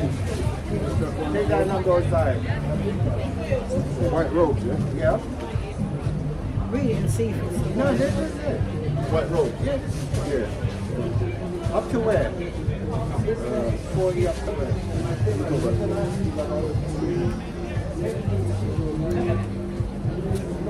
I don't know. I was looking at it and it just went right over my head. Yeah, just take that. Yeah. To the floor, yeah. Yeah, so this is the book of 2nd Ezra, chapter 2, verse 40. Revelation 7, Let me read that Revelation 13 to 15. 7 and 13. And one of the elders answered, saying unto me, what are these which are arrayed in white robes, and whence came they? This is the book of Whence 2nd came they? Ezra, chapter 2, verse 40.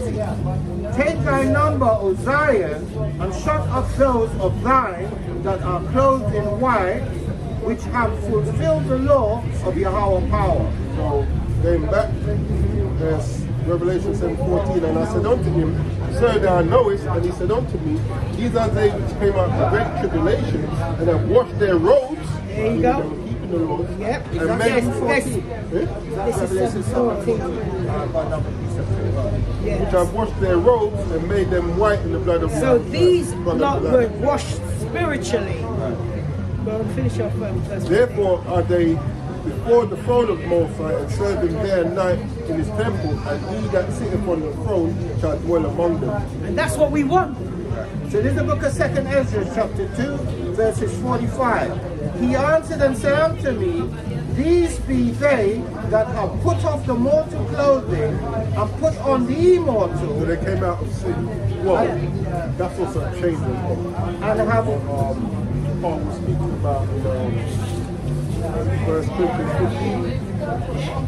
Mortal shall put and have confessed the name of God Yahweh power. How did they confess? By being obedient. No, they weren't just walking around saying Yahweh, Baal, Shimmy, Al Shai. They were doing what they were told to do. Now are they Yeah. crowned and receive power. the glory. And there you have That's the it. reward. That's it. With that, I yield. Well, that's that. It's been about that time. So the two of them, I'm going to just bring out two, and both of them are in Proverbs chapter 20. So this is the book of Proverbs chapter 20 and verse 27, and it reads, the spirit of man is the candle of the Lord Yahweh, So, searching all the inward parts of the belly. And I'll finish it off with Proverbs 20 and 24, and it reads, man's goings of the Lord Yahweh. How can a man then understand his own way? Deuteronomy 30, verse 2, and shall return unto the Adonai Yahweh that power, and shall obey according to all that I command thee this day, thou and thy children, with all thy heart and with all thy soul. Which is the right spirit. so read from verse 1. Verse 1, and it shall come to pass, when all these things are come upon thee, the blessing and the curse, which I have set before thee, and thou shalt call them, And we had the blessings, or some of the blessings under David and King Solomon. and thou shalt call them to mind among all the nations, whither the Adonai Yahweh that power have driven thee.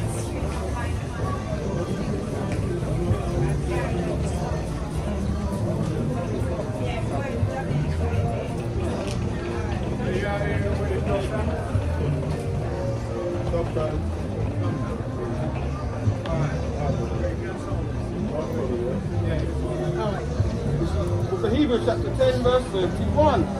It's a fearful thing to fall into the hands Of the living power. Book of Psalm chapter 50 verse 22.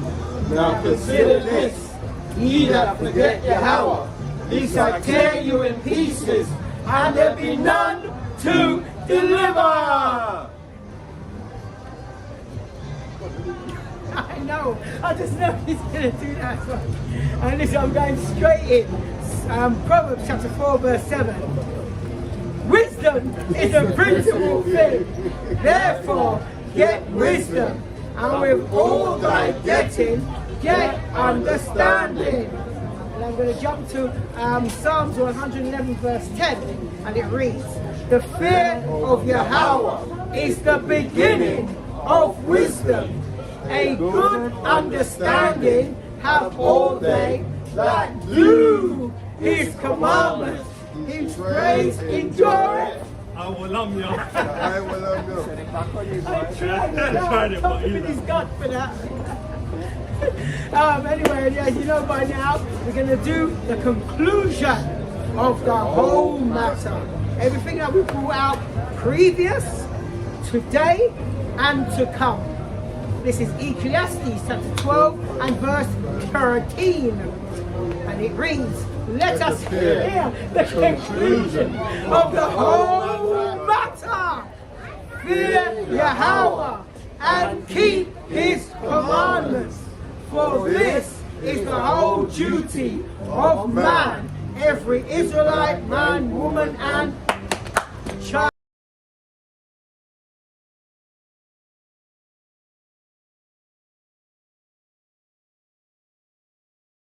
Secret thing, whether it be good or whether it be evil. So you know the coup. If you're spiritually washed, continue, keep washing. The more you wash it, the cleaner you'll get. It's that simple. Yeah, so Lord willing, Father, for everyone that tuned in, Father, for the precepts. Lord willing, the lesson was edifying. And Father, for everyone that tuned in. But with that, we're going to close out. Go glory for the praises To Yahweh, Hashem, Yahushai, Wahab, Rakam, Kadak, and what the Bible's going to say. Shalom. And there you have it. This is Yahweh's messages, and with that, we out. Voila, voila. You know this Ethiopian Bible